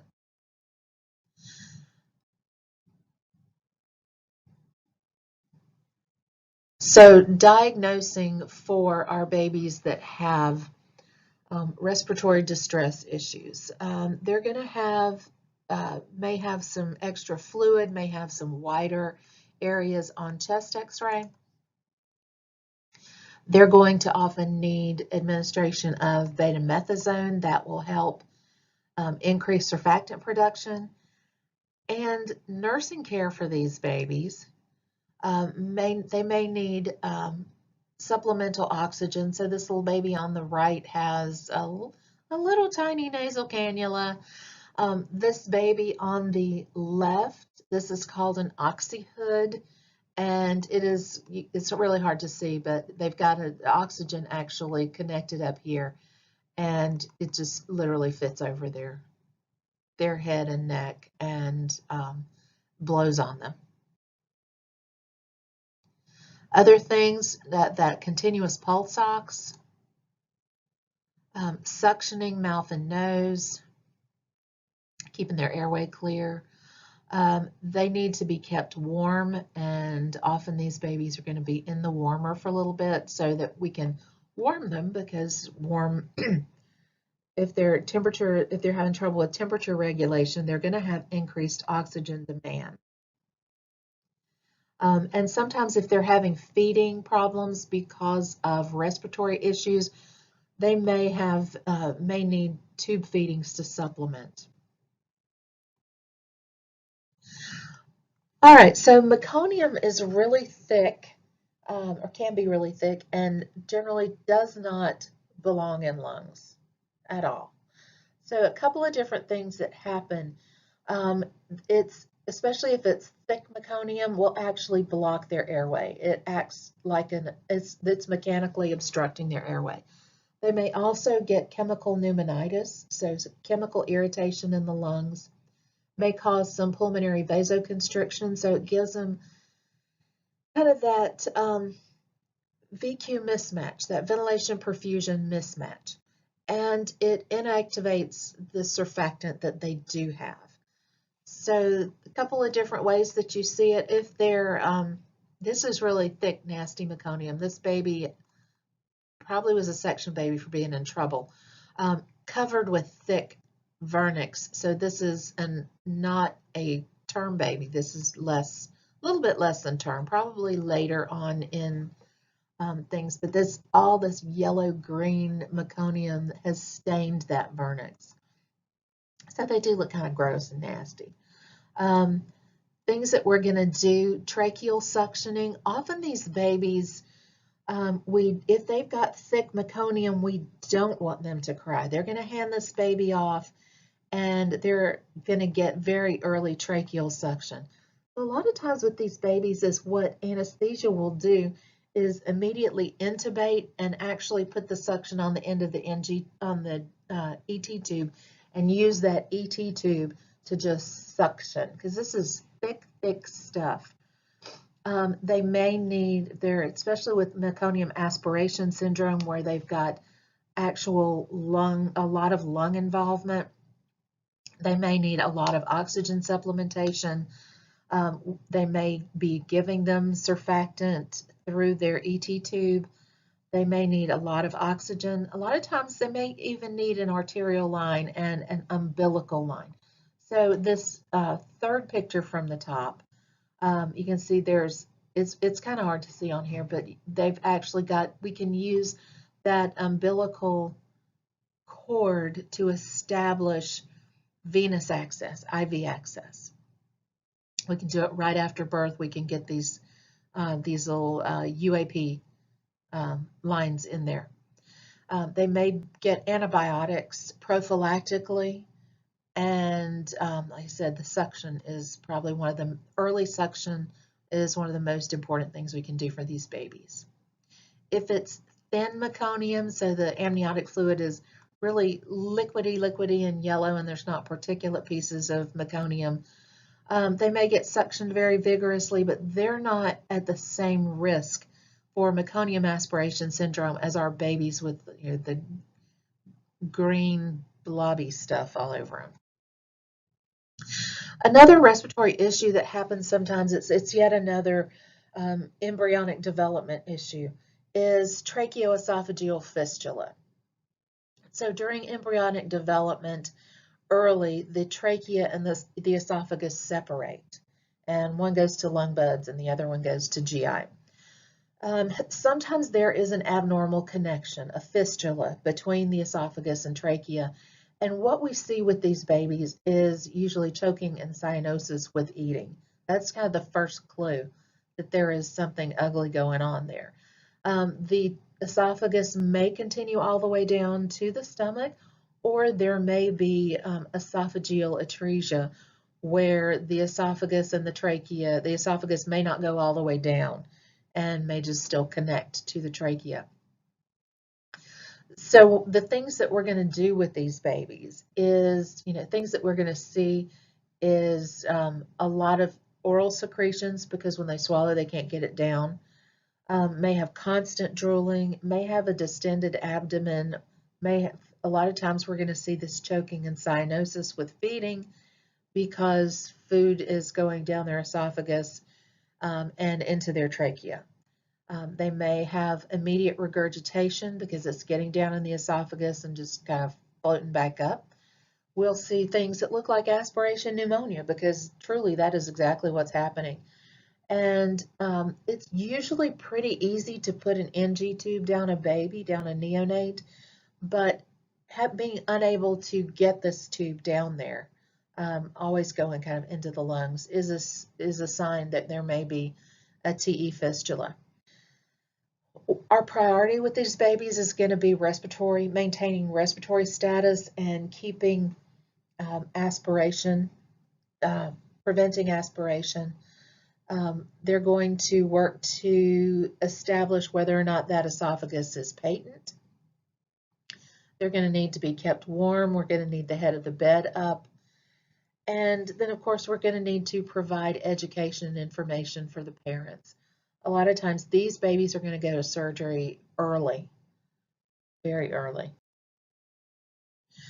All right, when we're looking at, one of the things about respiratory and cardiovascular combined is the combination, is the sequence of events with closure of those shunts. Remember, in fetal circulation, the lungs are getting bypassed for the most part because we don't need oxygen from lungs. So there's not as inefficient to put a lot of circulation towards lungs.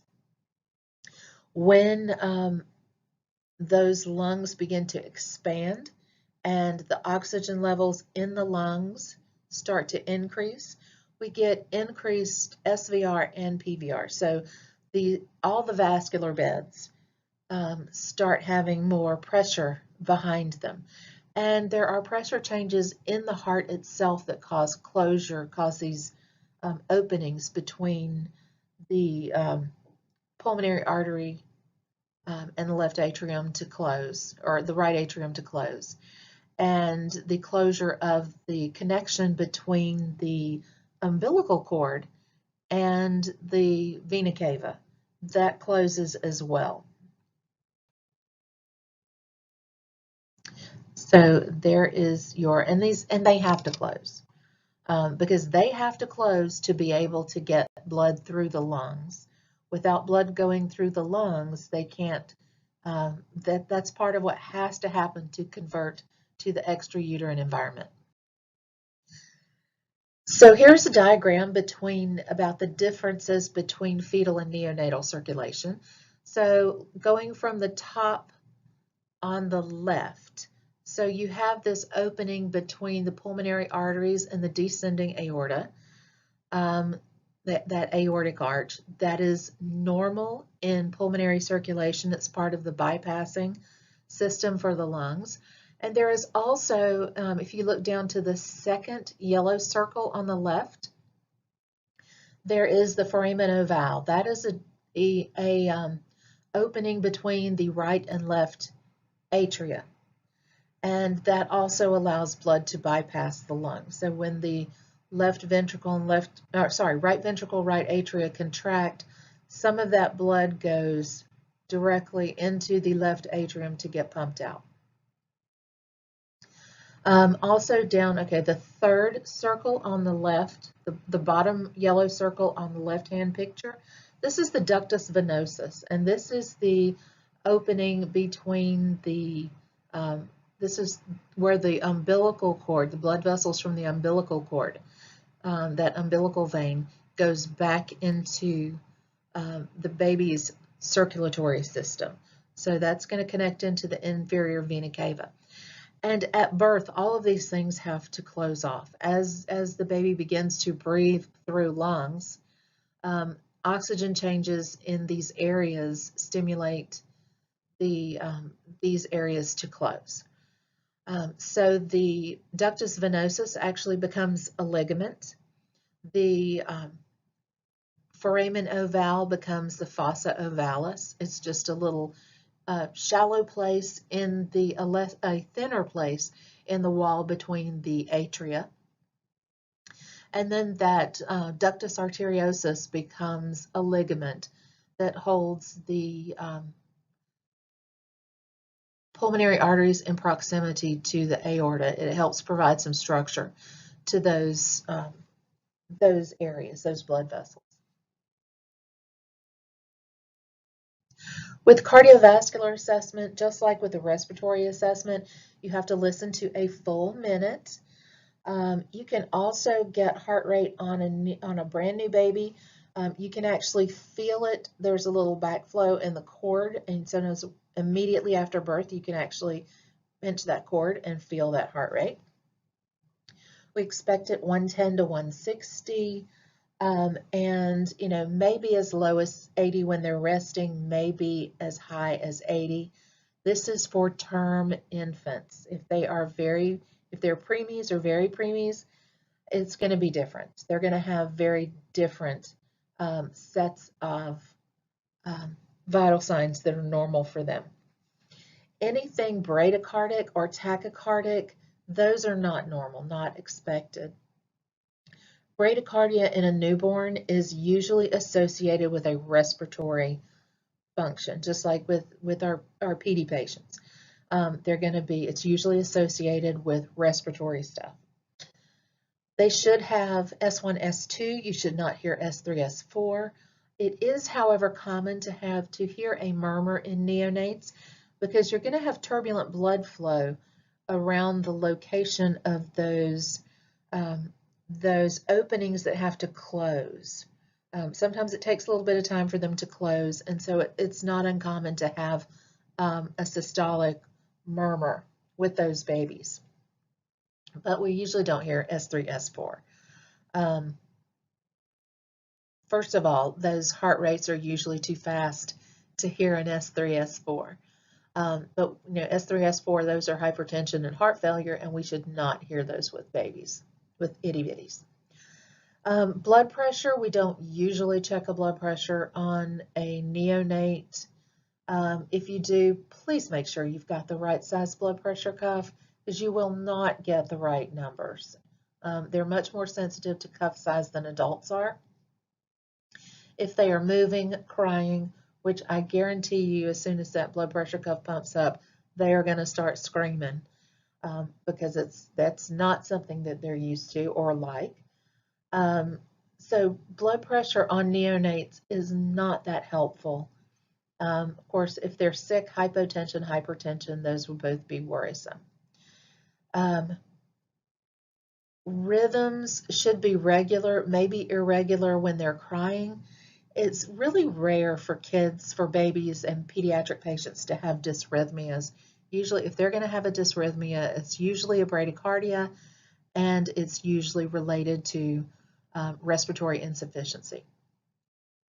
All right, so the cardiovascular assessment, we expect them to be pink. They may have some acrocyanosis. They should not have a lot of pallor. This baby is cyanotic. You can see we call it circumoral cyanotic, so around the mouth. This is a late sign of hypoxia. Cap refill should be less than 2 to 3 seconds, just like adults. Anything greater than that, not normal, and we need to follow that up. With babies, with neonates, we're looking at brachial and femoral pulses. The radial and pedal pulses, not so much.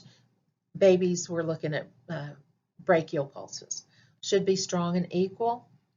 Should not be weak, absent, or unequal.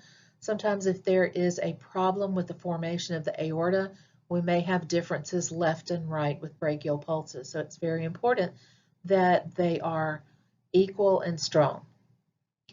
They may have murmurs due to that transition between intrauterine and extrauterine life. A lot of times these are, some of these murmurs are usually gone by 6 months.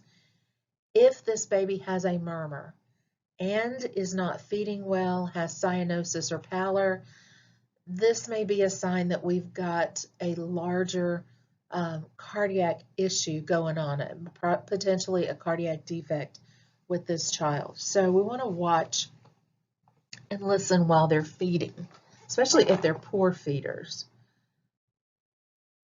Hematologically, there's usually about 80 mLs per kg of blood volume.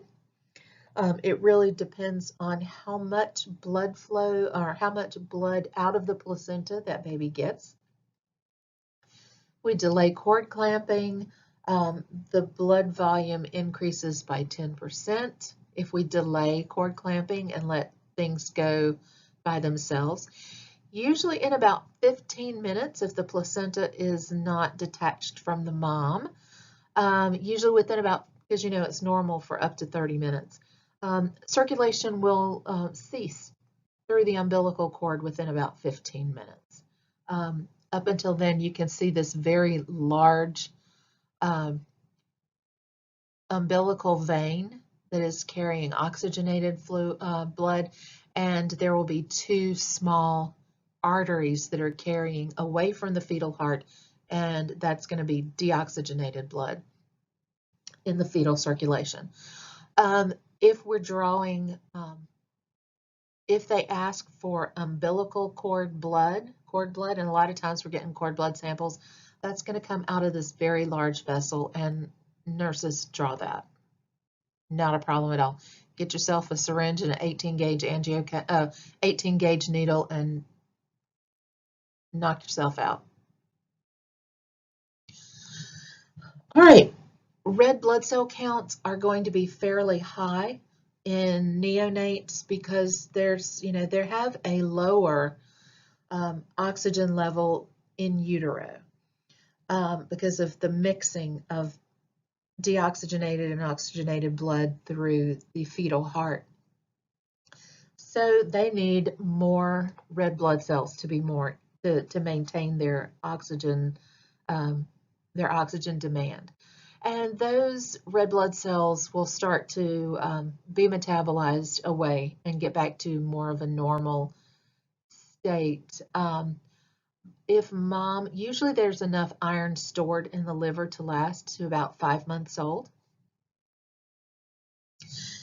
Coagulation factors, we help the babies out with coagulation factors, decrease their risk of hemorrhage by giving them an injection of vitamin K. Vitamin K is often produced by the bacteria in the gut, and these kids have been in a sterile environment. They haven't eaten anything, so they don't have normal gut flora that is going to be making vitamin K for them. So usually they're getting 1 milligram, and that's going to go in their vastus lateralis muscle. We don't do deltoid injections or gluteal muscle injections in babies until they are big enough to walk, because they won't have enough muscle mass to do that. Deltoid comes a little bit earlier, but certainly not putting buttocks injections until a baby has enough muscle mass. Usually we're thinking like 2 or 3. Going to use a very small, very short needle, and that's within the first hour.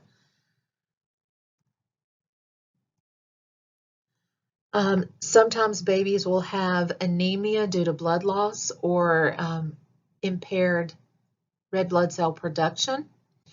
A lot of times that hemoglobin will drop during the first 3 months of life. That's part of the system. Remember, they have a higher hematocrit during intrauterine life, and as those blood cells drop off, their hemoglobin will usually drop as well. After that, bone marrow begins to kick in and pick up production. Sometimes we have polycythemia, so you may actually see an increase in hematocrit, an increase in blood volume. I've already kind of talked about this with our moms who smoke. Babies who have chronic asphyxia, sometimes our full term, our small intrauterine growth retardation babies, so our babies that are not growing well, may have polycythemia. The other place that you see this is you have twins. So these are going to be identical twins that share a placenta because they are sharing the same blood supply. And sometimes you get one twin with better placental circulation than the other one. So that baby gets more of the blood supply and the other, so they get really red like this baby in the picture. And the other baby is kind of pale because your red baby is, we call it twin-to-twin transfusions. Sometimes we will call it twin steal syndrome because the one twin is stealing the blood, red blood cells from the other one. With anemia, you'll see a paler baby, so make sure that you're checking those mucous membranes in these kids. They may have a delayed cap refill, especially if it is related to any bleeding. Sometimes they will have vasoconstriction to try to handle those, and that'll give you a delayed cap refill as well. Tachycardia, hypotension, you guys know what that looks like. Nursing care for these babies, we're going to be assessing for shock. May treat with iron supplements if this is kind of a chronic looking thing. They may need blood transfusion. For polycythemia, we're going to be looking at their hematocrit. We're going to be looking for respiratory distress. They are at risk for severe jaundice as the bilirubin is released and the blood cells are broken down.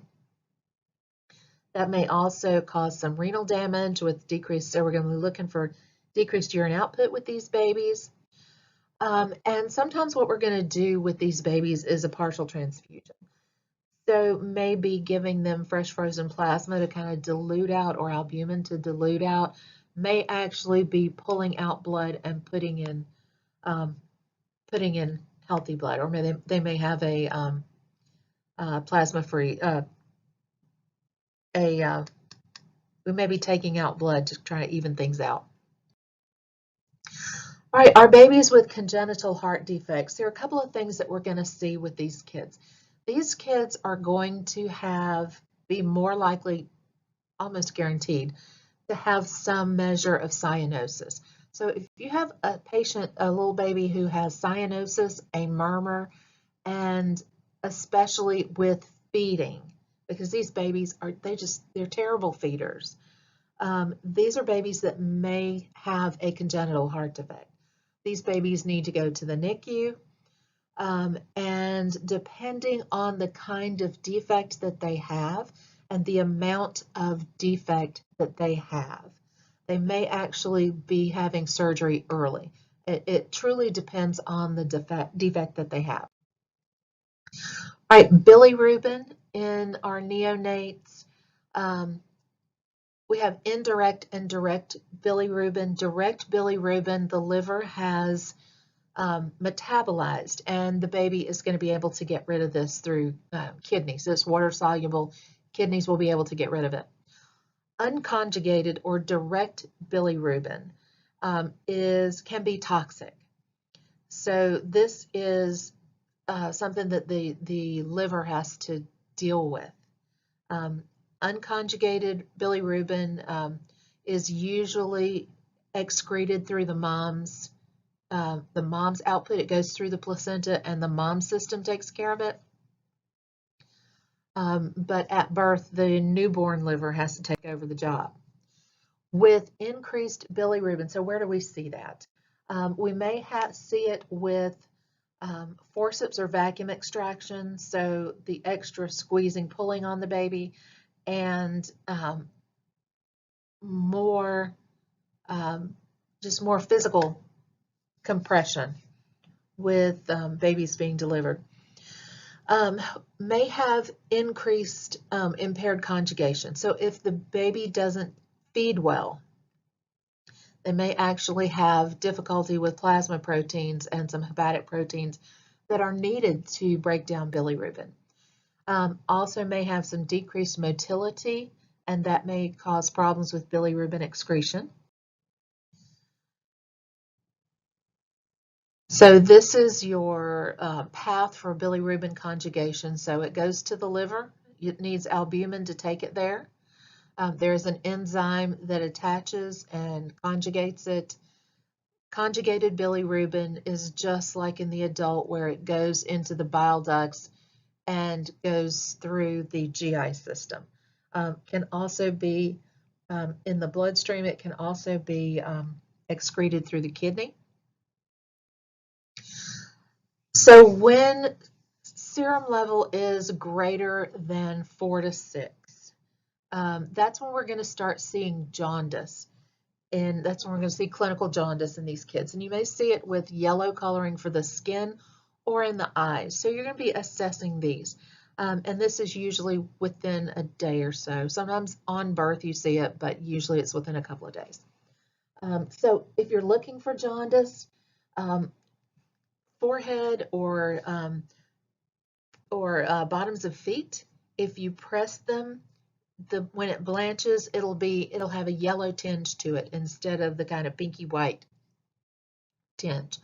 A lot of times with our darker skinned babies, you may see it better in the sclera, but honestly, bottoms of the feet are great places to see this. It really depends. Several things drive the development of jaundice. One is hemolysis, so how much bilirubin there is actually in the system. How functional their liver is. Our preemies are more likely to have jaundice than our term babies. And then our babies that have some difficulty with feeding and albumin production may actually have more jaundice. So some babies normally, some jaundice is normal. Usually after the first 24 hours, the baby's red blood cells are not as durable. Lack of intestinal bacteria also delays this. Usually peaks around 3 to 5 days, up to a week. One of the things that we want to do is prevent those levels from being high. So we want to encourage feeding early, waking up those sleepy babies and getting them to feed. We also want to keep their temperature up, because if their temperature drops, that can increase levels of bilirubin. Pathologically, it can be caused by prematurity, hypoglycemia. So our babies of diabetic moms are at risk, higher risk for pathologic jaundice. Hypothermia, patients with asphyxia, Usually this shows up within the first 24 hours and will last greater than 2 weeks.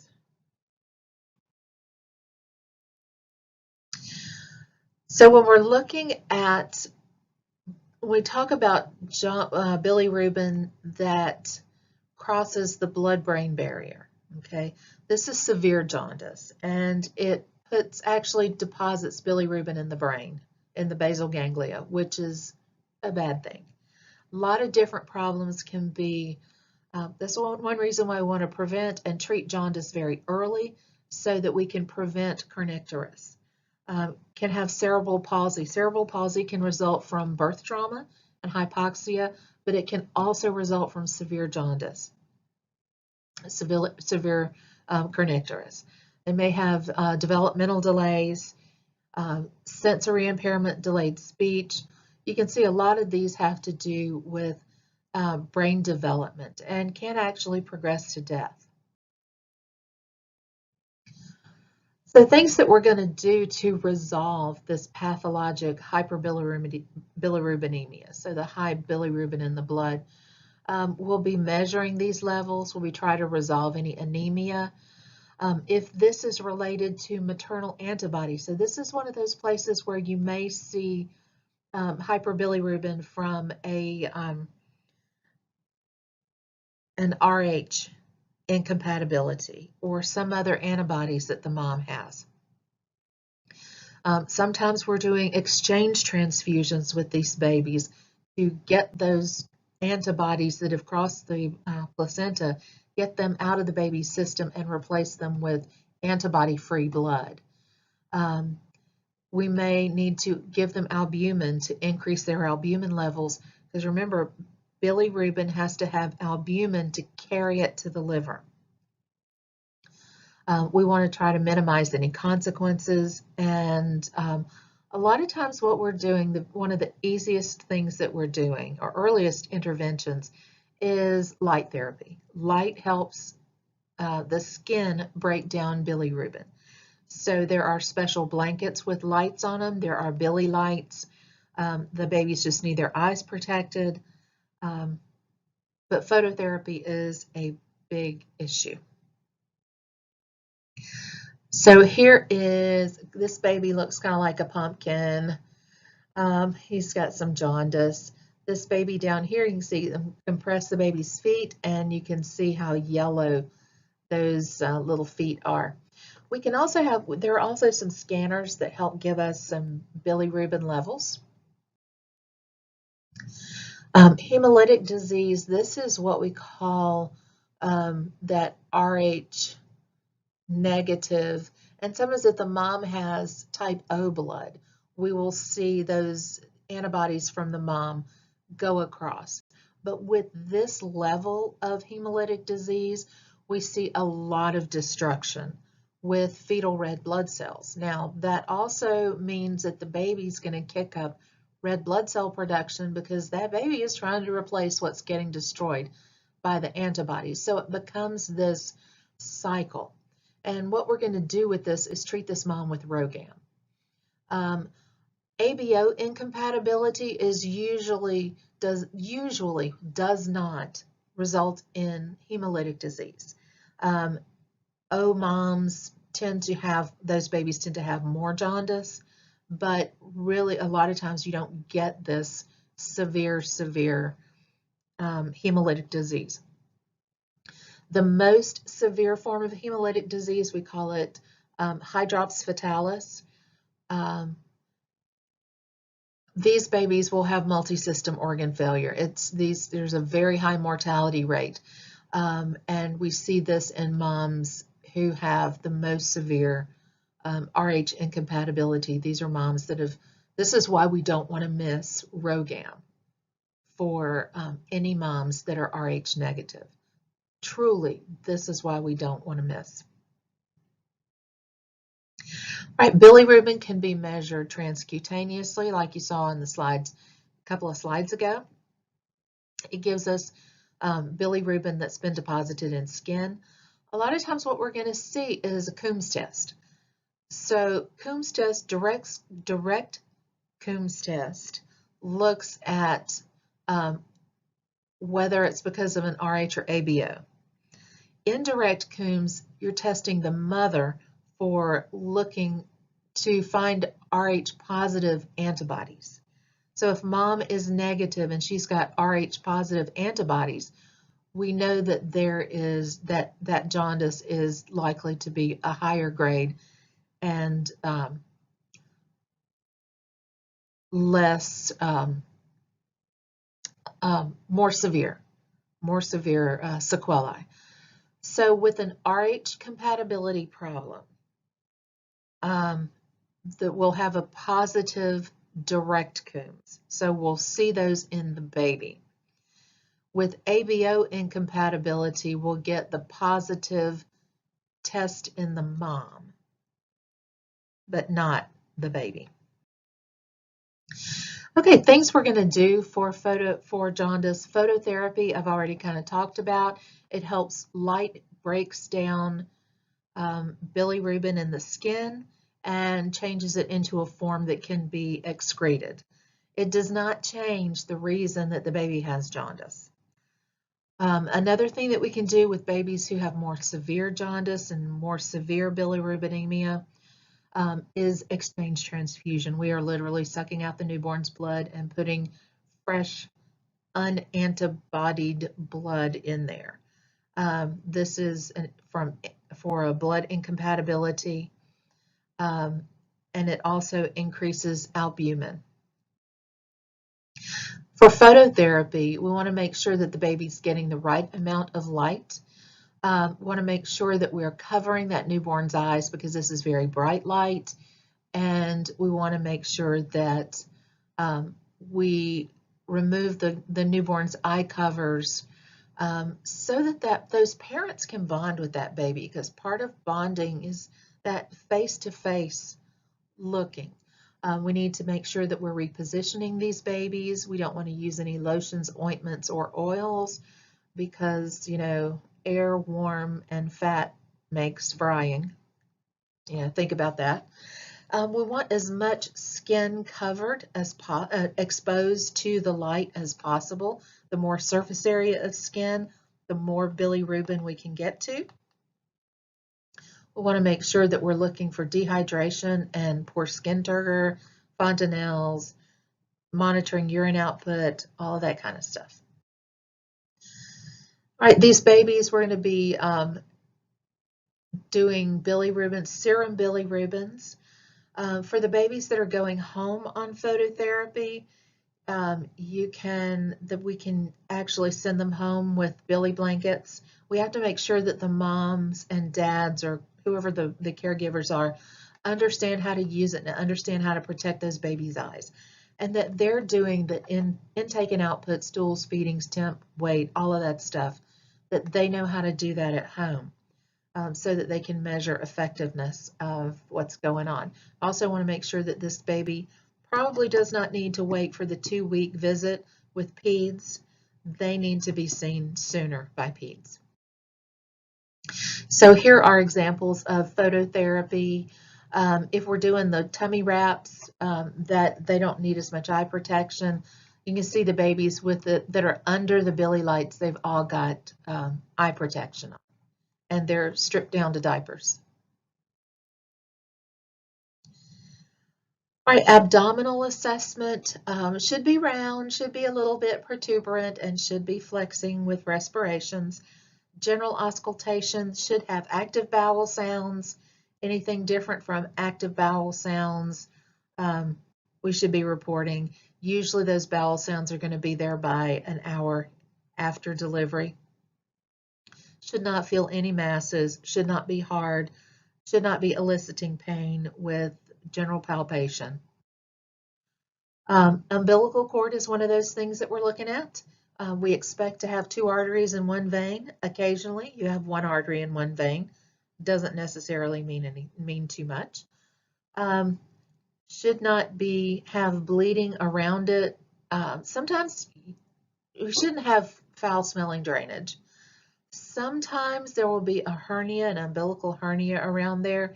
You can gently press it and usually it feels pretty squishy. Shouldn't feel too firm. Most of the time, these are going to close by 2 years old. If they are very large or if they have difficulty with abdominal contents in that hernia, we may fix them earlier. But a lot of times they'll just watch them until they're about 2. All right, so the umbilical cord usually gets dry within the first 2 to 3 days. And it'll turn black and shrivel up and fall off within the first 2 weeks, somewhere between 10 and 14 days. We do want to make sure that it doesn't get infected, so no tub baths, just bird baths until this cord falls off. We want to teach mom and dad to not pull the diaper over the cord. We want it exposed to air so it will dry off. They need to not pull it or try to loosen it. It'll come off when it comes off. No soap, no alcohol. We used to put alcohol on cords to help them dry up. We don't do that anymore. No water, no soap, just air. Just let it be okay. If it gets dirty from contamination from a diaper, clean it with a cotton ball, maybe a little bit of water, but we really want it to dry. Maybe a tiny bit of blood when the cord falls off, but it should not bleed. So there is one big vein, two smaller arteries. And this is kind of the pattern of umbilical cord healing. It's going to be spongy and gooey, kind of like this to start with. Then it will continue to dry, get shriveled, black, and fall off, just like kittens.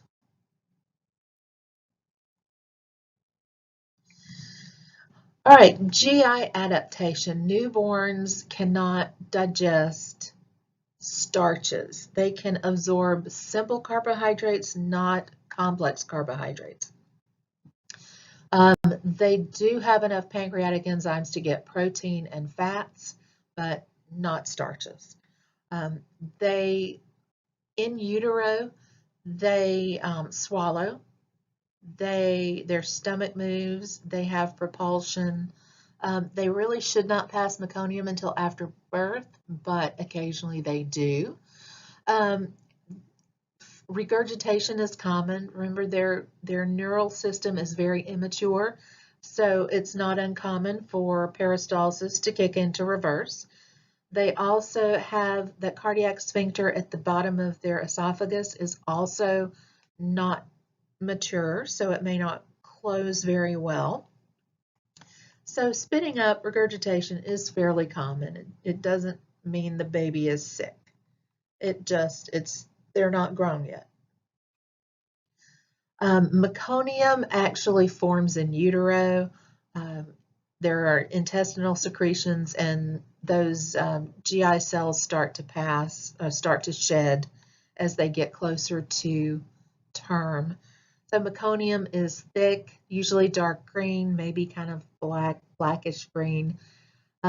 Usually they should be passing meconium within 48 hours. Then it will start to transition to brown. Formula stool is kind of pale brown and thick. Breastfed babies, it's usually kind of pale yellow or pasty green, fairly liquid. Sometimes has stuff in it, looks kind of like cottage cheese. It's kind of, congealed milk protein kind of looking stuff. As long as bowel movements are soft, frequency is variable.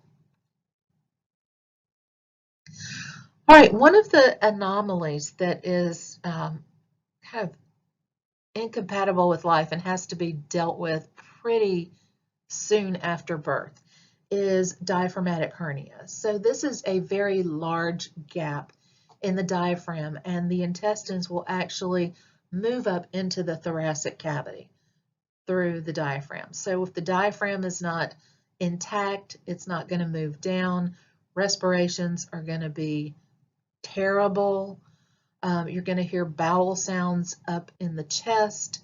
Often the heart is shifted over to the right side, so you're not going to hear it on the left. You may hear it on the right. these babies don't feed well. Their chests will be big. Their abdomen will look empty. Their chest excursion is not good. They're going to have grunting. These babies look like they're in trouble from the first breath. So a lot of times these babies are going to require aggressive resuscitation. So there is a diagram of that. So these babies are often, we probably need to get an NG tube in there or an OG tube to get that stomach flat.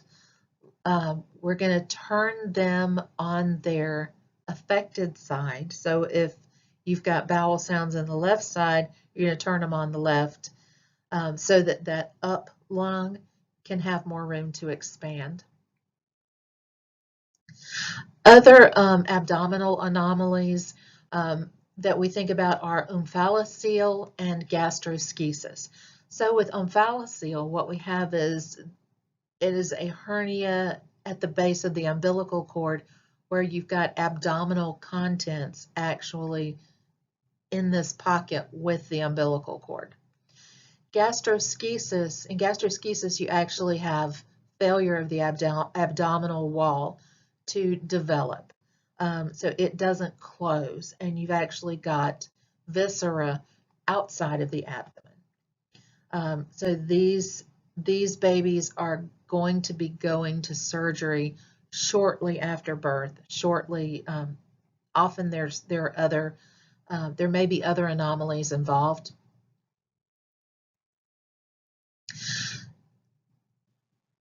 So one of the things that we are going to do is we need to maintain hydration. We need to cover exposed intestines.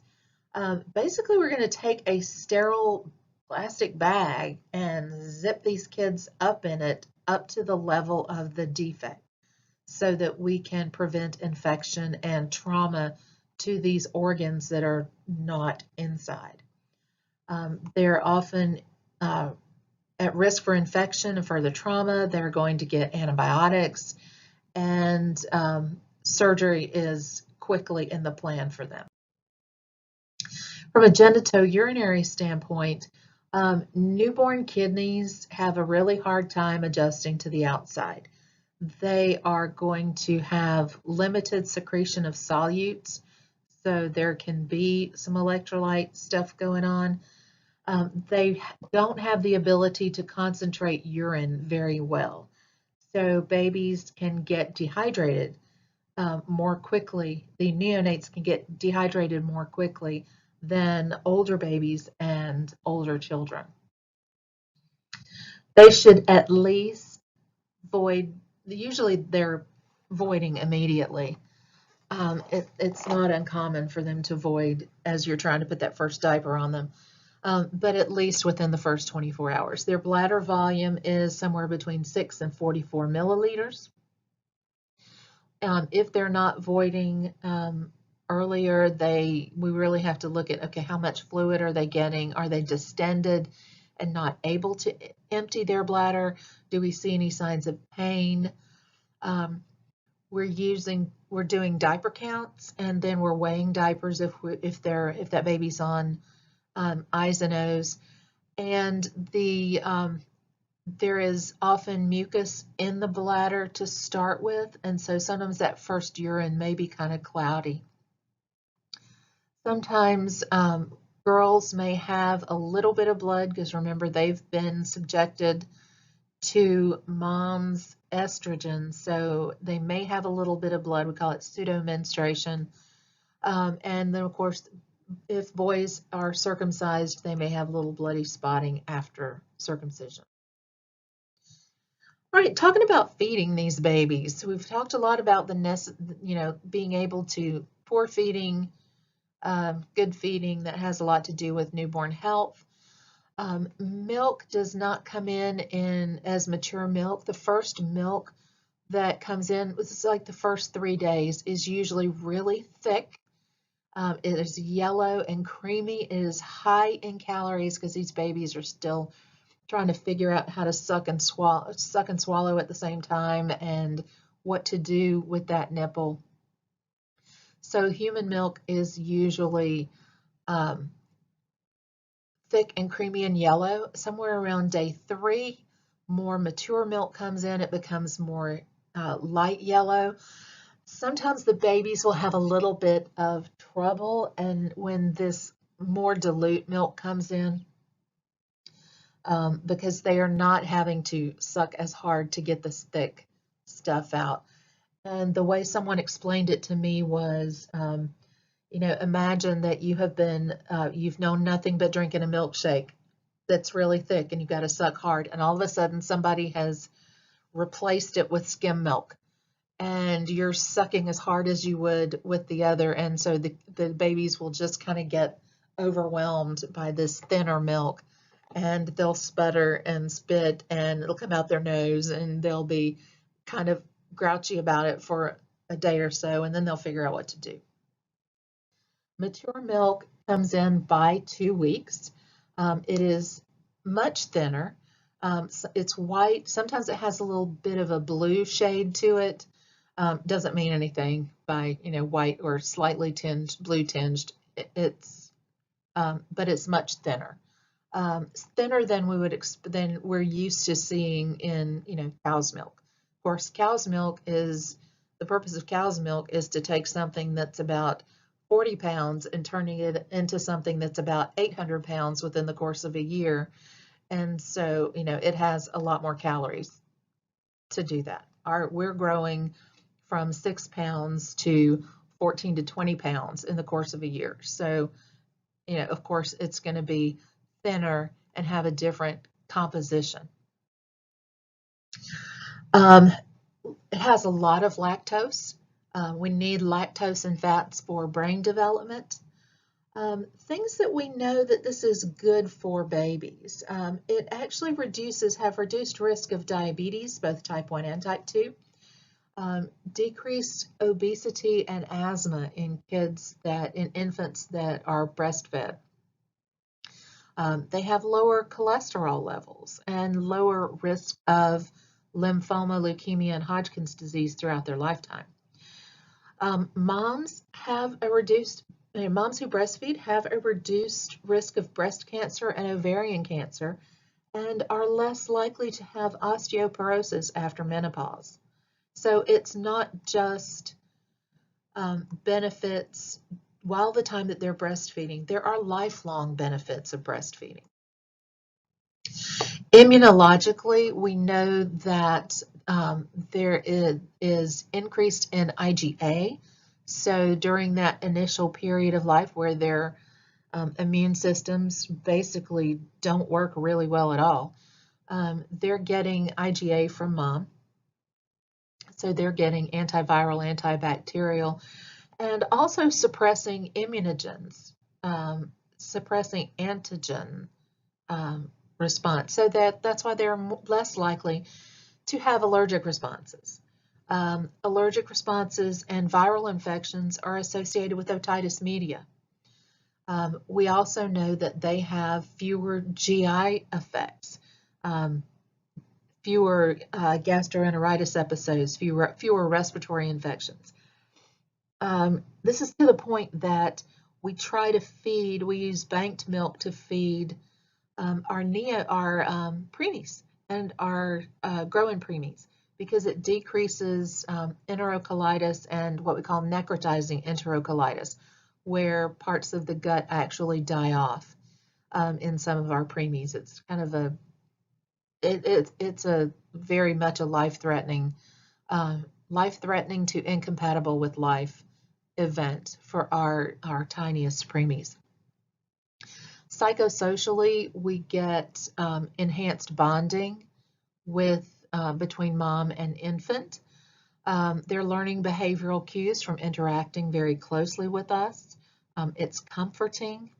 And after mom adapts to physiologically to irritation with breastfeeding and get some toughness on those nipple and areola, there's actually a lot of increased bonding with the mom and the baby. Other benefits, it's free. It is absolutely free. It costs absolutely nothing to breastfeed a baby. It is convenient. Babies don't get gastroenteritis from formula that has expired or not been stored correctly. There is no mixing and storage and warming and all that with breast milk. It comes at the right time, the right place, the right concentration, the right temperature. And so there is, cost savings and convenience. I cannot say enough about the convenience of that. Disadvantages are that nipple tenderness for the first 2-3 weeks. When your breasts are full,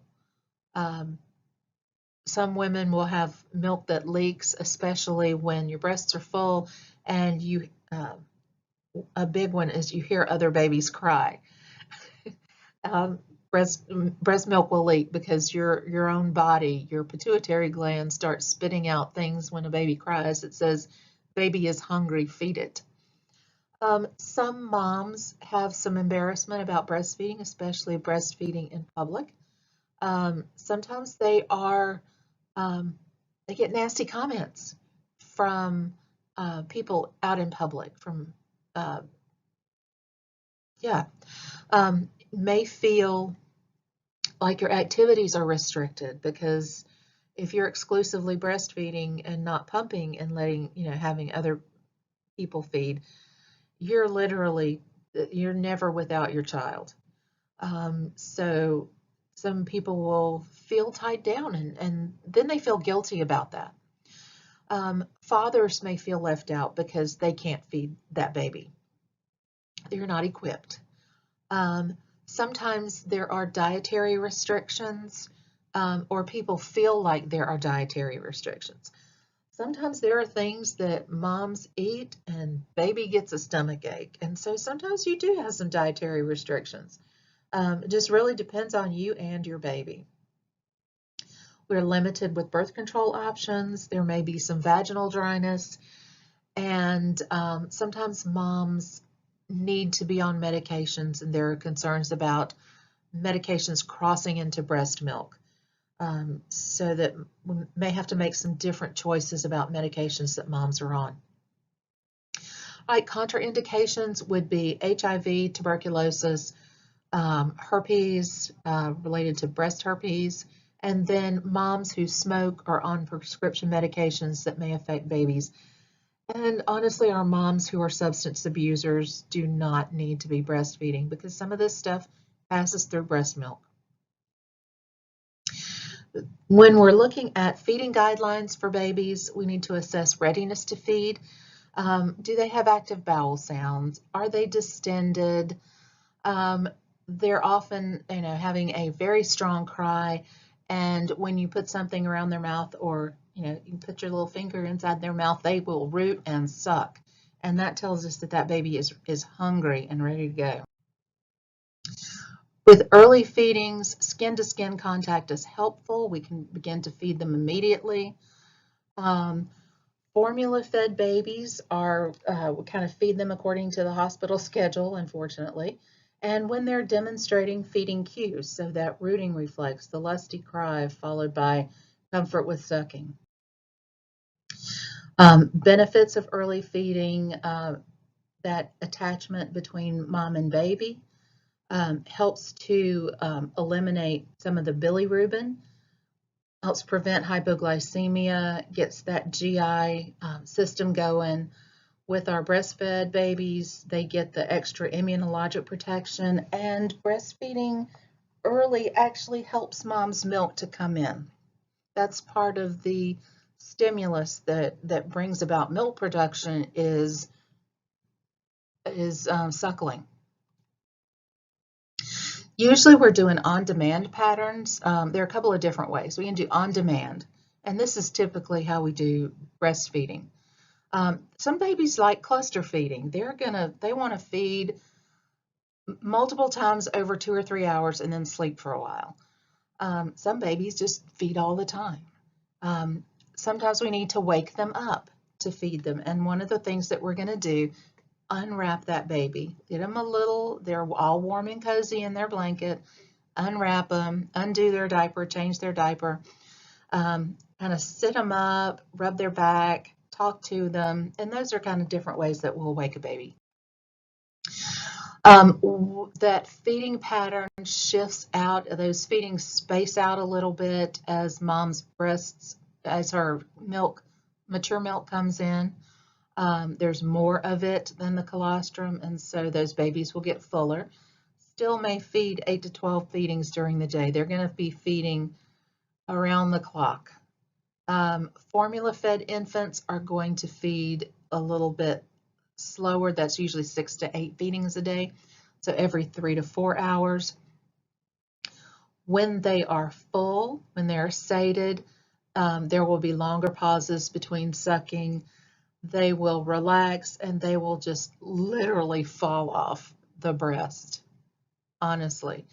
Breastfed babies should be offered a breast, not a pacifier, partially because baby is hungry, because baby needs to feed, and mom needs to have that baby suckle so she can produce enough milk.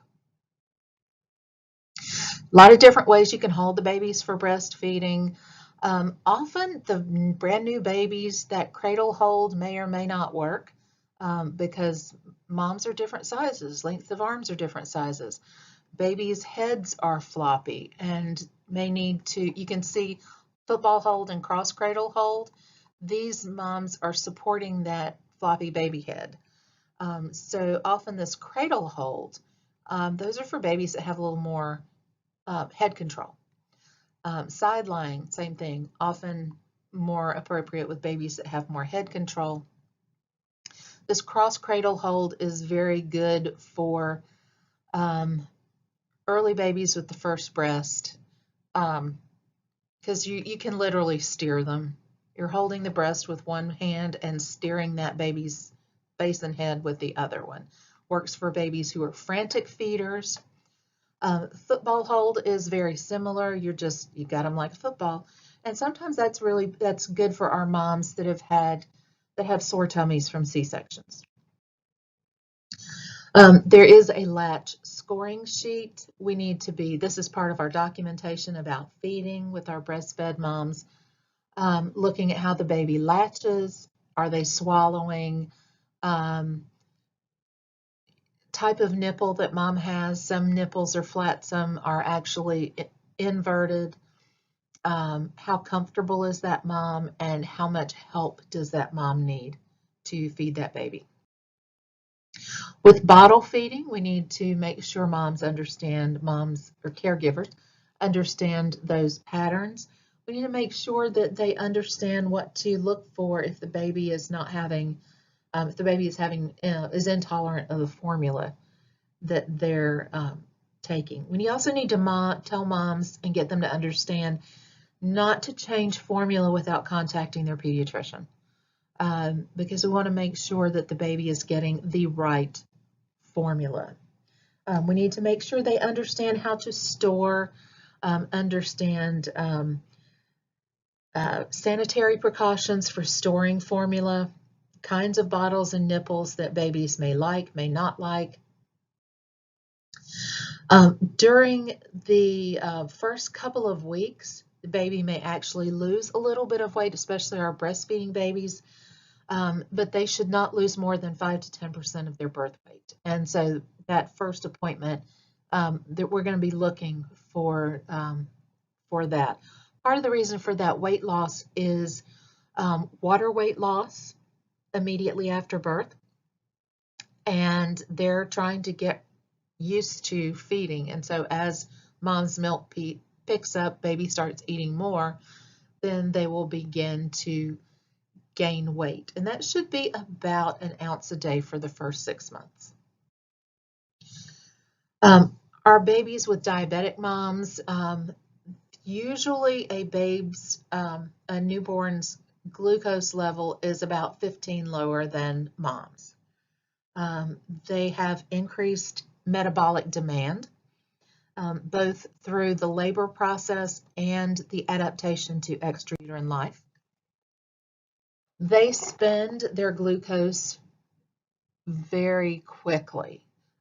Their glucose level is normally lower, and so they're going to run out of it more quickly, and they're burning primarily glucose during those first hours.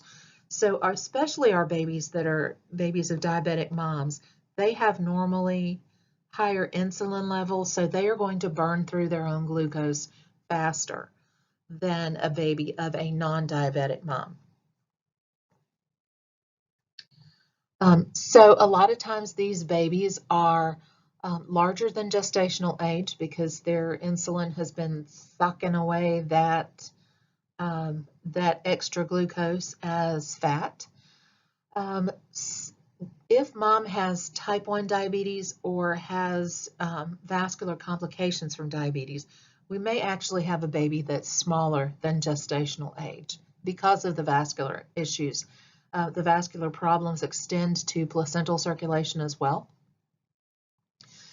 Babies are more likely to have hypoglycemia and hypocalcemia and elevated bilirubin levels, as well as polycythemia.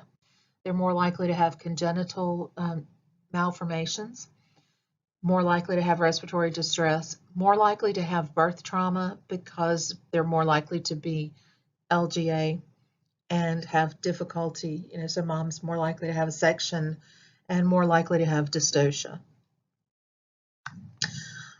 We're going to want to control mom's glucose because before birth we can't control baby's glucose without controlling mom's glucose. And the first few days we're going to be looking for hypoglycemia. Now hypoglycemia with neonates is 40 to 60. Below 40 is considered hypoglycemia. With mild hypoglycemia, you feed the baby. Sometimes if it's a little lower, we may, or mom is not in a place where she can feed the baby, we're going to be supplementing with glucose and maybe IV glucose if needed. So prevention is going to be making sure that we have a baby that's growing well. They have a lot of different signs of hypoglycemia. So temperature instability is one. So a baby that you're having trouble with, babies that are kind of floppy, that are lethargic, cyanotic, they're going to be at risk. And the first thing we're going to do is feed these babies. All infants are routinely screened. Diabetic moms are screened within 30 minutes. We need a baseline on them and we need to screen them early. Those babies are going to be checked on a schedule. If we're early feeding, then we need to reassess within 30 minutes. If they're not stabilized, then they're going to get D5 or D10. All right, genitalia. They may have some bruising or edema. Girl size of genitalia is going to vary based on gestational age. They may have some white mucus or light pink, and that has to do with hormones.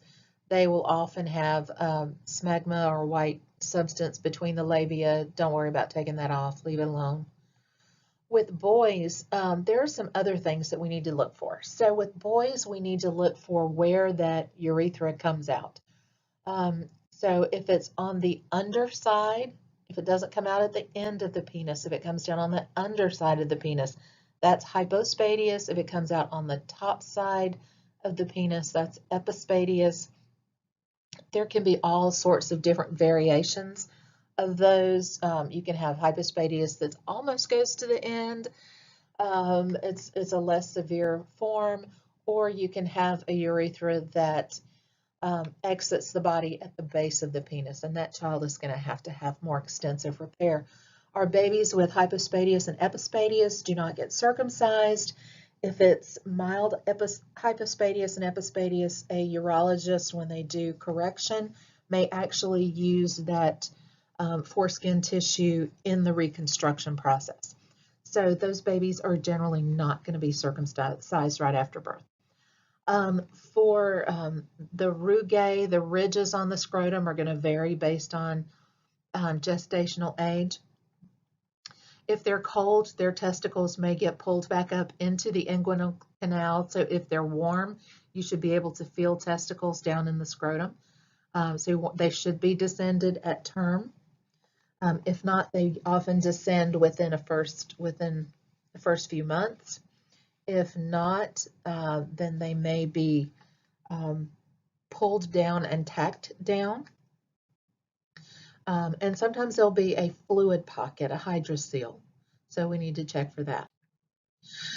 With our males who are going to be circumcised, then there are a couple of different reasons. And it's kind of there's some controversy about neonatal circumcision. Sometimes parents want to do it for religious reasons. Sometimes it's a physical appearance thing. We do know that patients who are circumcised are less likely to catch HIV infection than uncircumcised males. Often at the end, if they're done as neonates, there's less pain, trauma, hospitalization, less anesthesia. They do use a penile block or local with these babies because it does cause pain. Contraindications, we don't use it on prematurity. I've already said we don't do it on hypospadias, epispadias boys. And if they have a bleeding problem, then we don't do that. There are several different methods that we can use. Plastibell is one. Basically, they make an incision, fit this little plastic bell, pull the foreskin over it, tie it off, and the plastibell falls off within 3 to 7 days.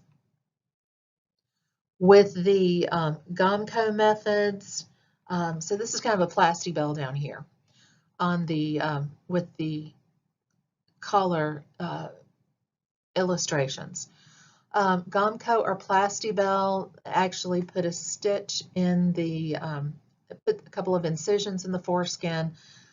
We use a bell-shaped, clamp-shaped protector, pulls up the foreskin with a couple of stitches, and then we can trim around it.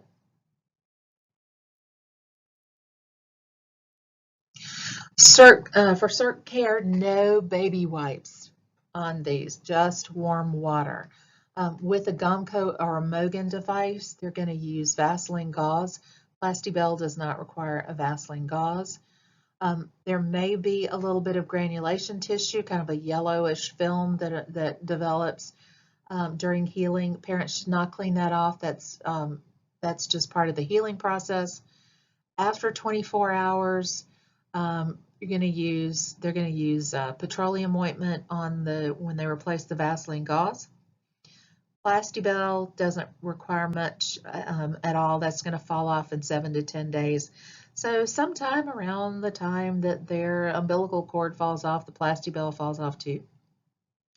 No tub baths until the circumcision is healed. So no tub baths until the circ is healed, and no tub baths until their umbilical cord falls off. Need to watch for any bleeding. If there's active bleeding, hold pressure and call.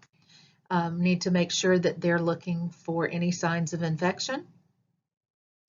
If they're not circumcised, then we need to make sure mom understands to pull back that foreskin, clean it, and then to pull the foreskin back down. Probably the most common reason that we do circumcisions on toddlers is because there is that foreskin has not been cleaned and has some inflammation, scars down. That's often why we're doing circumcisions on 2s and 3s and 4s. And that's very painful and very traumatic for these children. So moms have to understand they've got to pull that back, clean it, and replace the foreskin. Anal exams, we need to make sure we're verifying patency of the anus. Sometimes babies will have an imperforate anus. That means that the opening is blocked. If there's no meconium passage in 24 hours, that's We may actually have a bowel obstruction from meconium that is too sticky to pass. Immunologically, that immune system takes a little bit of time to get kicked into gear. They don't often run a fever. The fever isn't reliable in relation to newborns. The hypothalamus really hasn't figured out how to kick up the temperature to make the body less of a habitable environment for pathogens. Often what we see in neonates with infections is hypothermia. That passive immunity, the IgG that baby gets from mom, usually happens during the 3rd trimester. So our premature infants are even more susceptible to infection because they haven't stayed around long enough to get that IgG. Somewhere around 10 to 15 weeks, baby starts making IgM, and that's the point where babies can start having an immune response. Because remember, IgM is the first response to a pathogen. IgG happens later. IgA, that's where they remember how to, that's the holding form of immunoglobulin. And breastfed newborns actually have IgE that they get from mom from a longer period of time because it does pass through breast milk. All right, babies are going to get, it is recommended, highly recommended, Hep B vaccine at birth. That is lateral thigh, so when it happens varies from hospital to hospital. It just depends on the order set. If mom is positive for, if mom's got surface antigens for Hep A, often those babies may get the Hep A vaccine as well, but they're also going to get Hep B globulin. Another thing that is legally required is erythromycin ointment. This is one of the things moms can't really refuse because the law requires us to do this. And this is to protect from neonatal eye infections, which was a huge cause of neonatal blindness. It's may cause a little bit of discharge, a little swelling, a little puffiness. It goes away in 24 to 48 hours. It's going to be fine.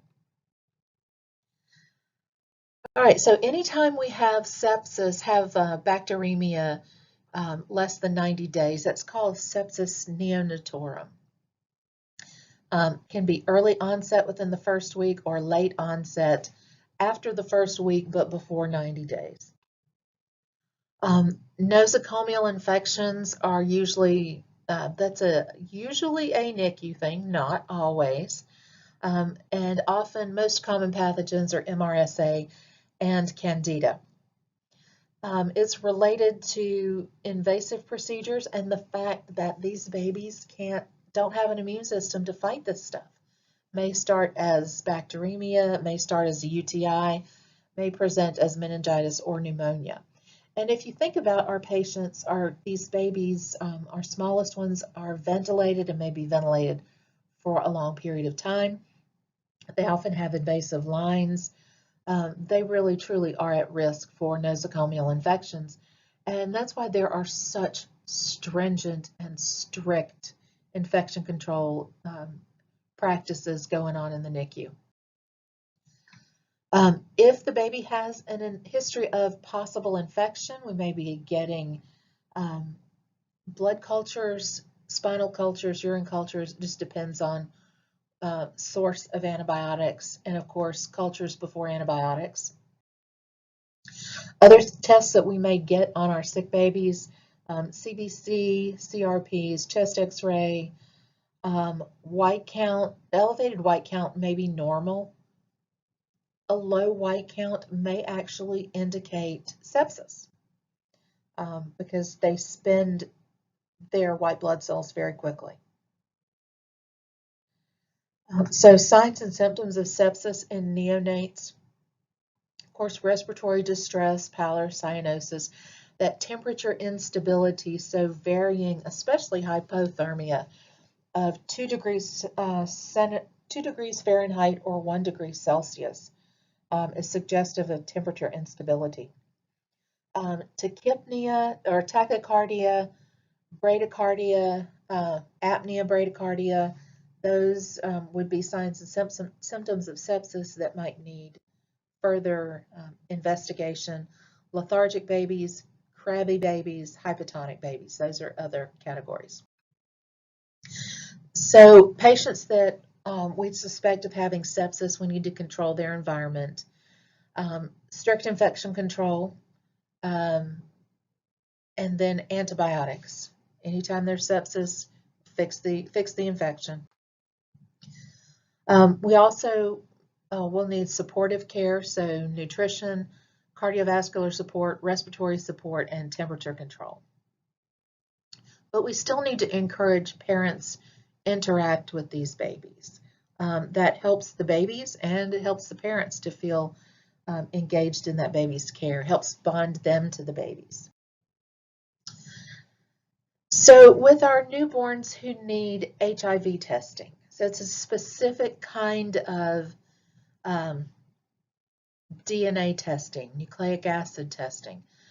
So our babies that are at risk are going to get HIV testing before 12 hours old. So that gives us a really good baseline. It's going to be repeated at 1 to 2 months, repeated at 4 to 6, and repeated again at 12 to 18. One reason we're doing this with this pattern instead of just doing a 6-week to 3-month test is remember, this baby's immune system is faulty or is not mature. So it may be that it takes longer to build up some of these substances before we can actually find them. Neonatal HIV, sometimes we see this with premature babies. They're at higher risk. Some of these babies will be smaller than age. They're more likely to have failure to thrive, so not feed and not grow, according to the growth charts, what's expected for them to grow. They may have hepatomegaly, splenomegaly, but really we're looking at recurrent infections and persistent candidiasis. Things that we're going to do for these babies, we need to make sure that they are well fed, well nourished, lots of good infection control, and if they are, our HIV moms, these babies can be treated prophylactically with AZT for the first 6 weeks. Everything is potentially infectious, so standard precautions with these babies.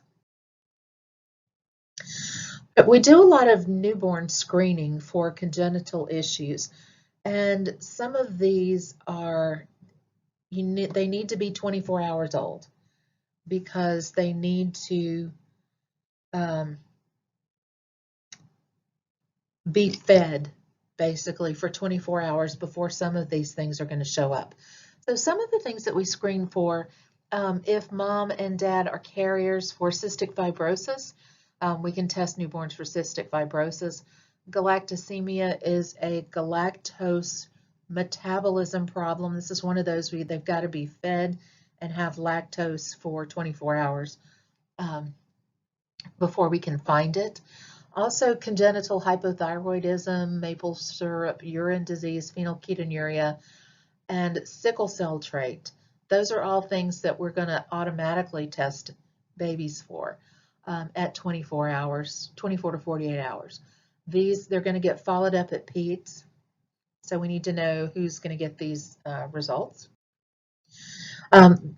You'll see these, I'm sure you guys have seen these on charts and seen them on the mother-baby units. It's a blood test, goes to the health department labs, and it's got this filter paper on it, and you have to fill the circles. It's a capillary blood screen. All right, when we're teaching with doing neonatal teaching, there are several challenges. Part of that is the fact that with especially our vaginal delivery moms, very short hospital stays. And remember, they have to progress from that taking in to the taking hold phase to be able to absorb some of these things that we're trying to explain to them and to get them to understand. Our role is to make sure this family knows what to do with this baby once they get home. So we need to give them,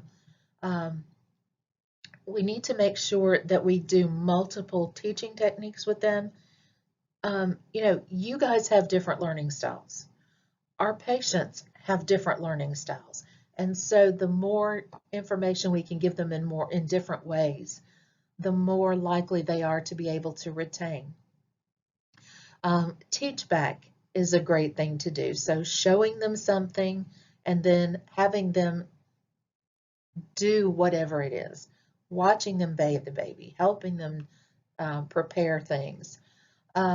That's going to be most helpful to making sure that these moms and dads learn what they need to do. Every time we walk in that room, that's an opportunity to teach, to assess learning with these moms. All right, so you can kind of see the basic care things on the left, safety things on the right. Please make sure they know how to use a bulb syringe.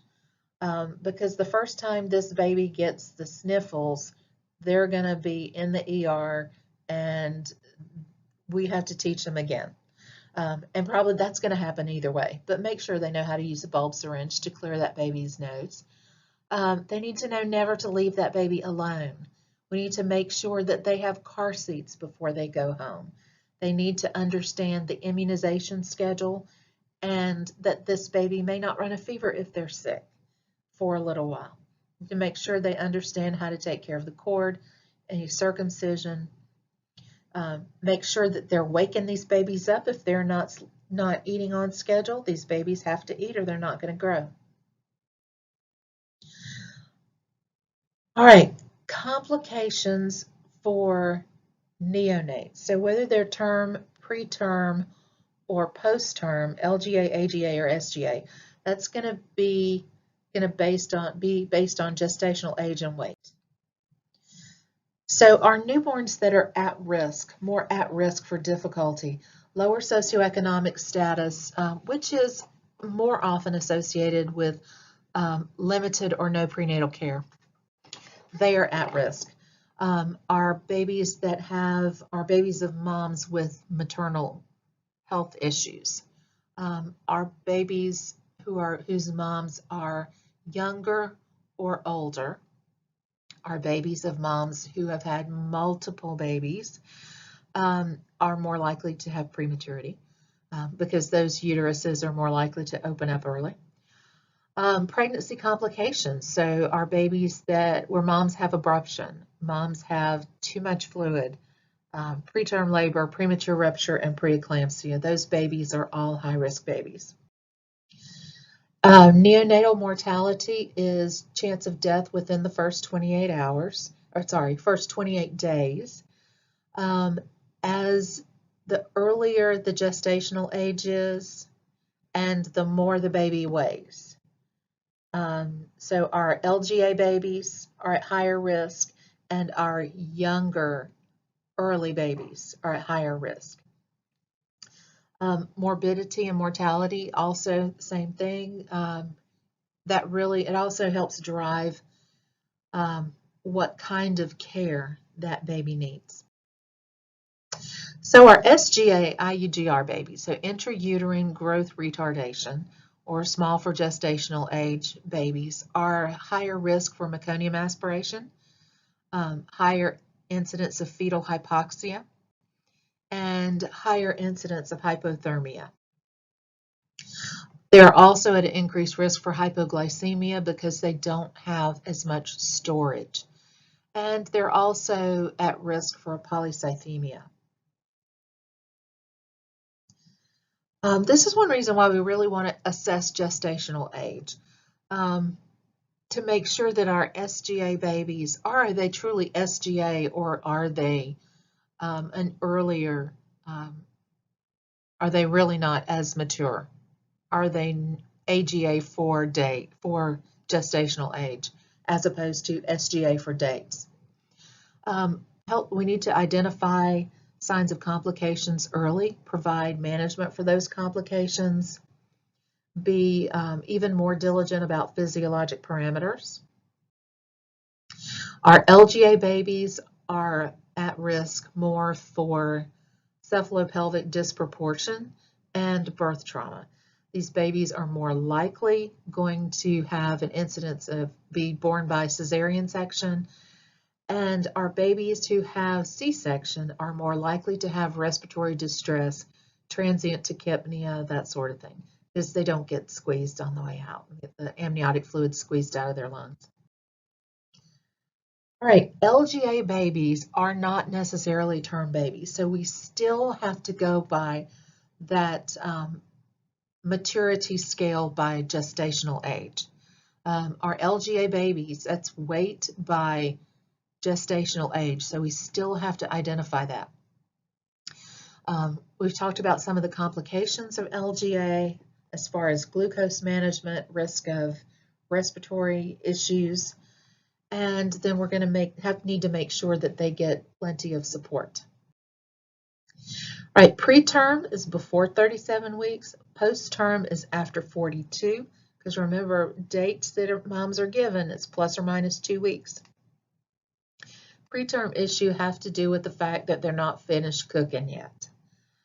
Post-term problems, at post-term, that placenta is starting to break down to get calcified, and usually our post-term problems have to do with placental aging.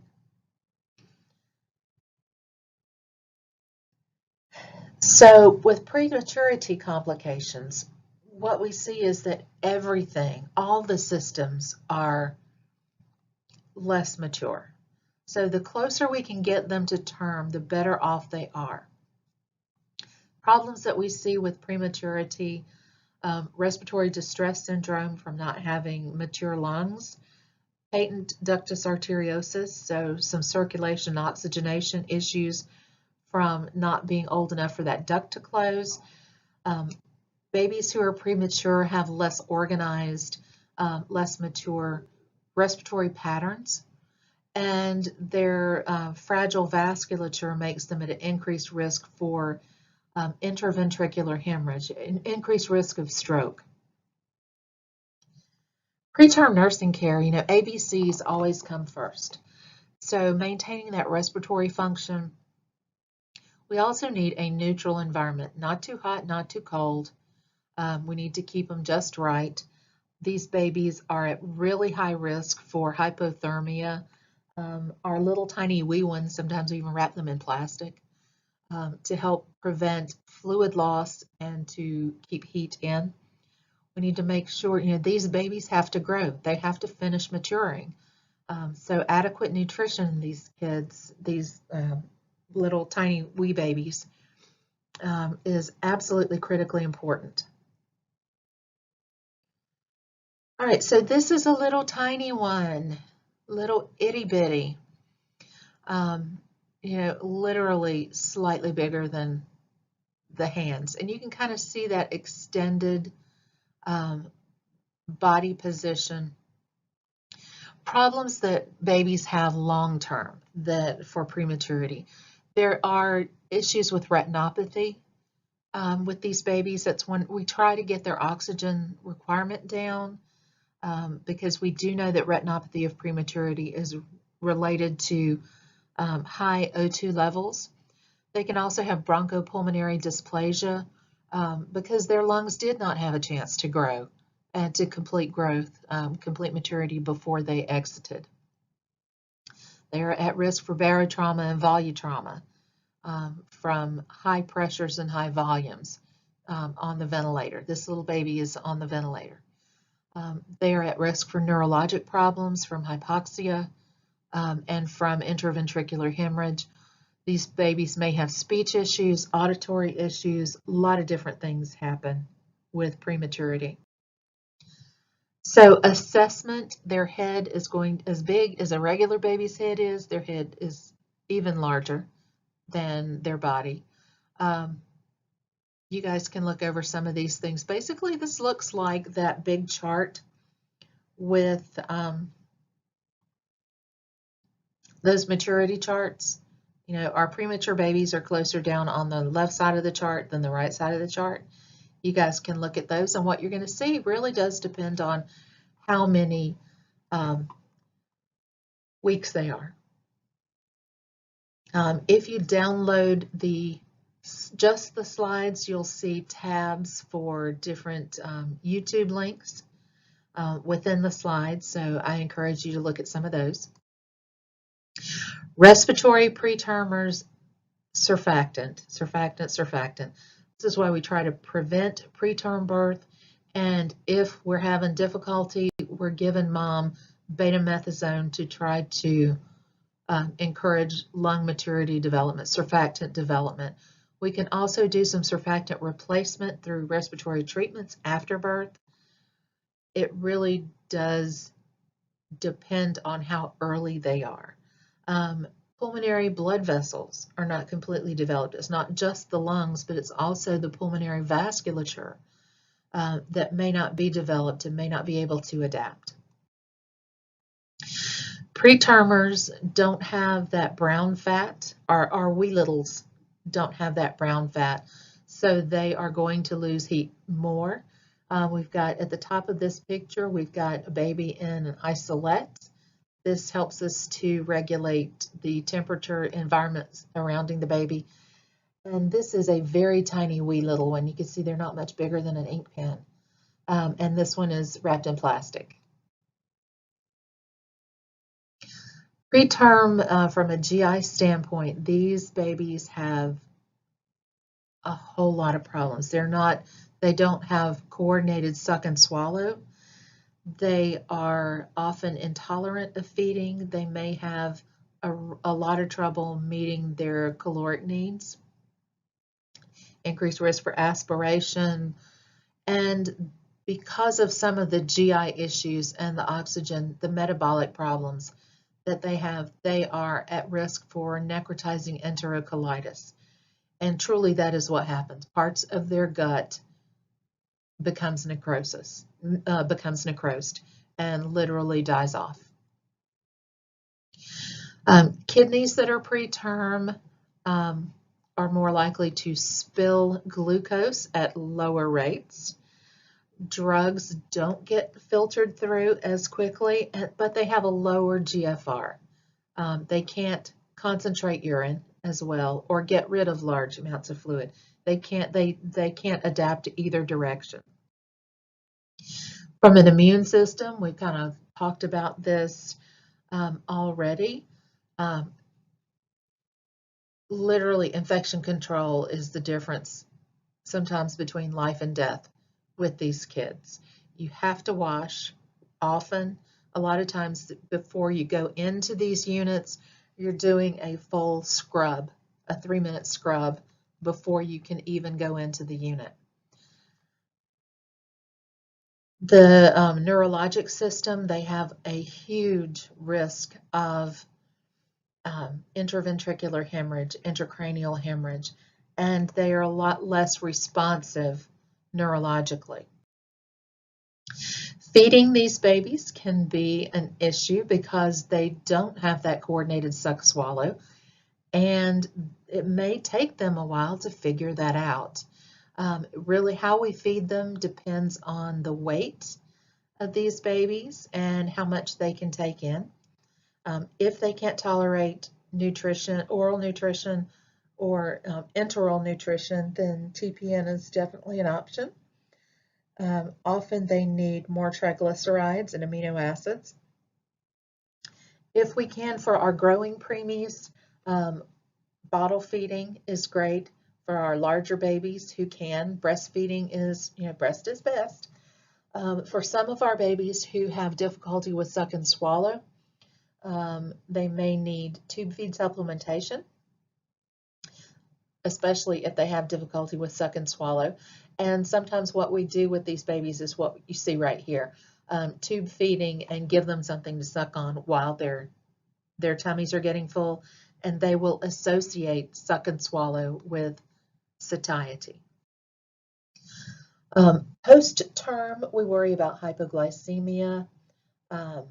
Post-term, they're more likely to have oligohydramnios, so excess fluid, and more likely to have meconium aspiration syndrome. So that as that placenta ages, they're more likely to have hypoxia, especially during labor.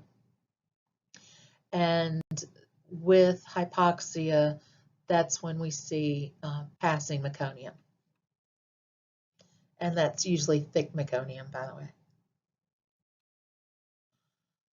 All right, so other post-term complications is as that placenta ages and that fetus gets to this state of kind of chronic hypoxia, the way the baby's body tries to fix that is to increase red blood cells, makes blood cells more viscous, which actually doesn't really help oxygenation to organs. Also puts them at higher risk for hyperbilirubinemia as after they're delivered, because those blood cells have to be broken down now. They're more likely to have cold stress and congenital anomalies. We don't know why. Post-term assessment, they're going to have dry skin, a lot less vernix, a lot less lanugo, long fingernails, lots of head hair, which really doesn't, a lot of hair doesn't necessarily mean anything. But the long fingernails, they may be very long and thin because they may have already start burning their fat layers, especially if the placenta has become insufficient to give them what they need. May have meconium staining, so they may have, kind of green around the nails and the skin and around the cord. This is a meconium baby. You can just see what a mess they are. This is another post-term baby. You can see all the skin peeling, this peeling skin around their, on the flank and down on the feet. Baby in the left lower has these really long nails. That really doesn't look like a neonate hand, but there you go. And this baby has all this meconium all over. It's just a mess.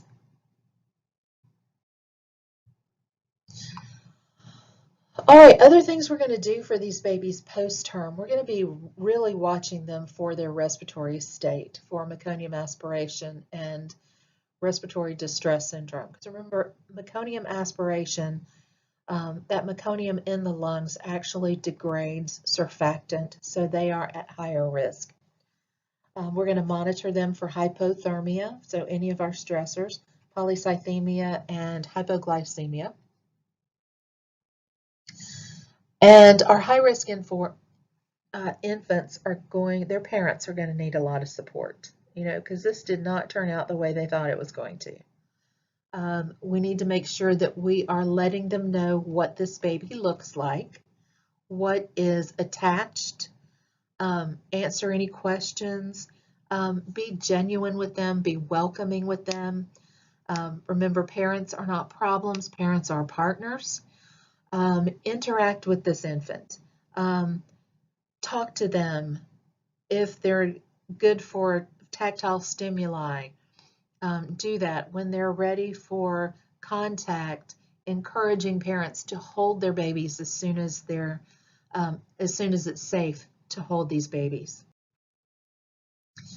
And then if you're in a facility where that baby needs to be shipped, make sure that mom has a chance to see that baby before they go.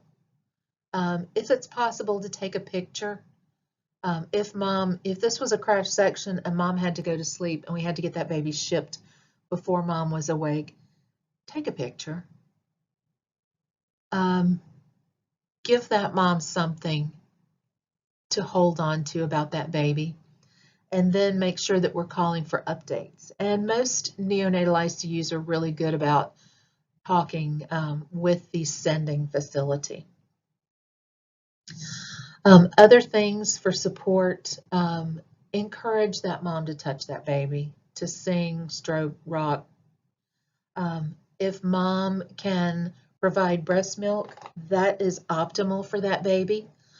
Call that baby by their name. You know, they may be listed, their bracelet may say baby girl Smith, but call that baby by their name. Turn that baby into a person, because they truly are. And that helps moms and dads feel like we've got their baby's best interest at heart. Also, we have to worry about siblings, because these siblings have been awaiting the arrival of this baby, this brother or sister, and they need some care as well. We also have to respect cultural needs of these babies and these families. And if we can put moms and dads in touch with other parents for support, that's very helpful. Some of these parents and babies are going to require long-term care. They're going to need a lot of education. They may be, these babies, when they go home, they may be going home on monitors or with equipment. It may be appropriate to make sure that they have home health set up, or especially if these children have long-term sequelae to prematurity or for at-risk events. Making sure that they've got what they need on the outside. Okay, guys, so that was a very, very long presentation about neonates, and I hope you have made it through the whole thing. I hope you've taken breaks during the middle of this, because like I said, this is very long, but I wanted to make sure that you had a chance to get all of this information, especially before you guys did your ATI next week. So if you have any questions, let me know. Go back and review parts that you may have had difficulty with. Download just the slide set and take notes. Please let me know if you need anything, if you have any questions. I think this has been pretty comprehensive, but it is a lot of information at one time. So please shoot me an email, give me a phone call, stop me in the hall, schedule a meeting. I'll be happy to cover whatever it is that you need to make sure that you get this information. All right, guys, I will talk to you later. Bye.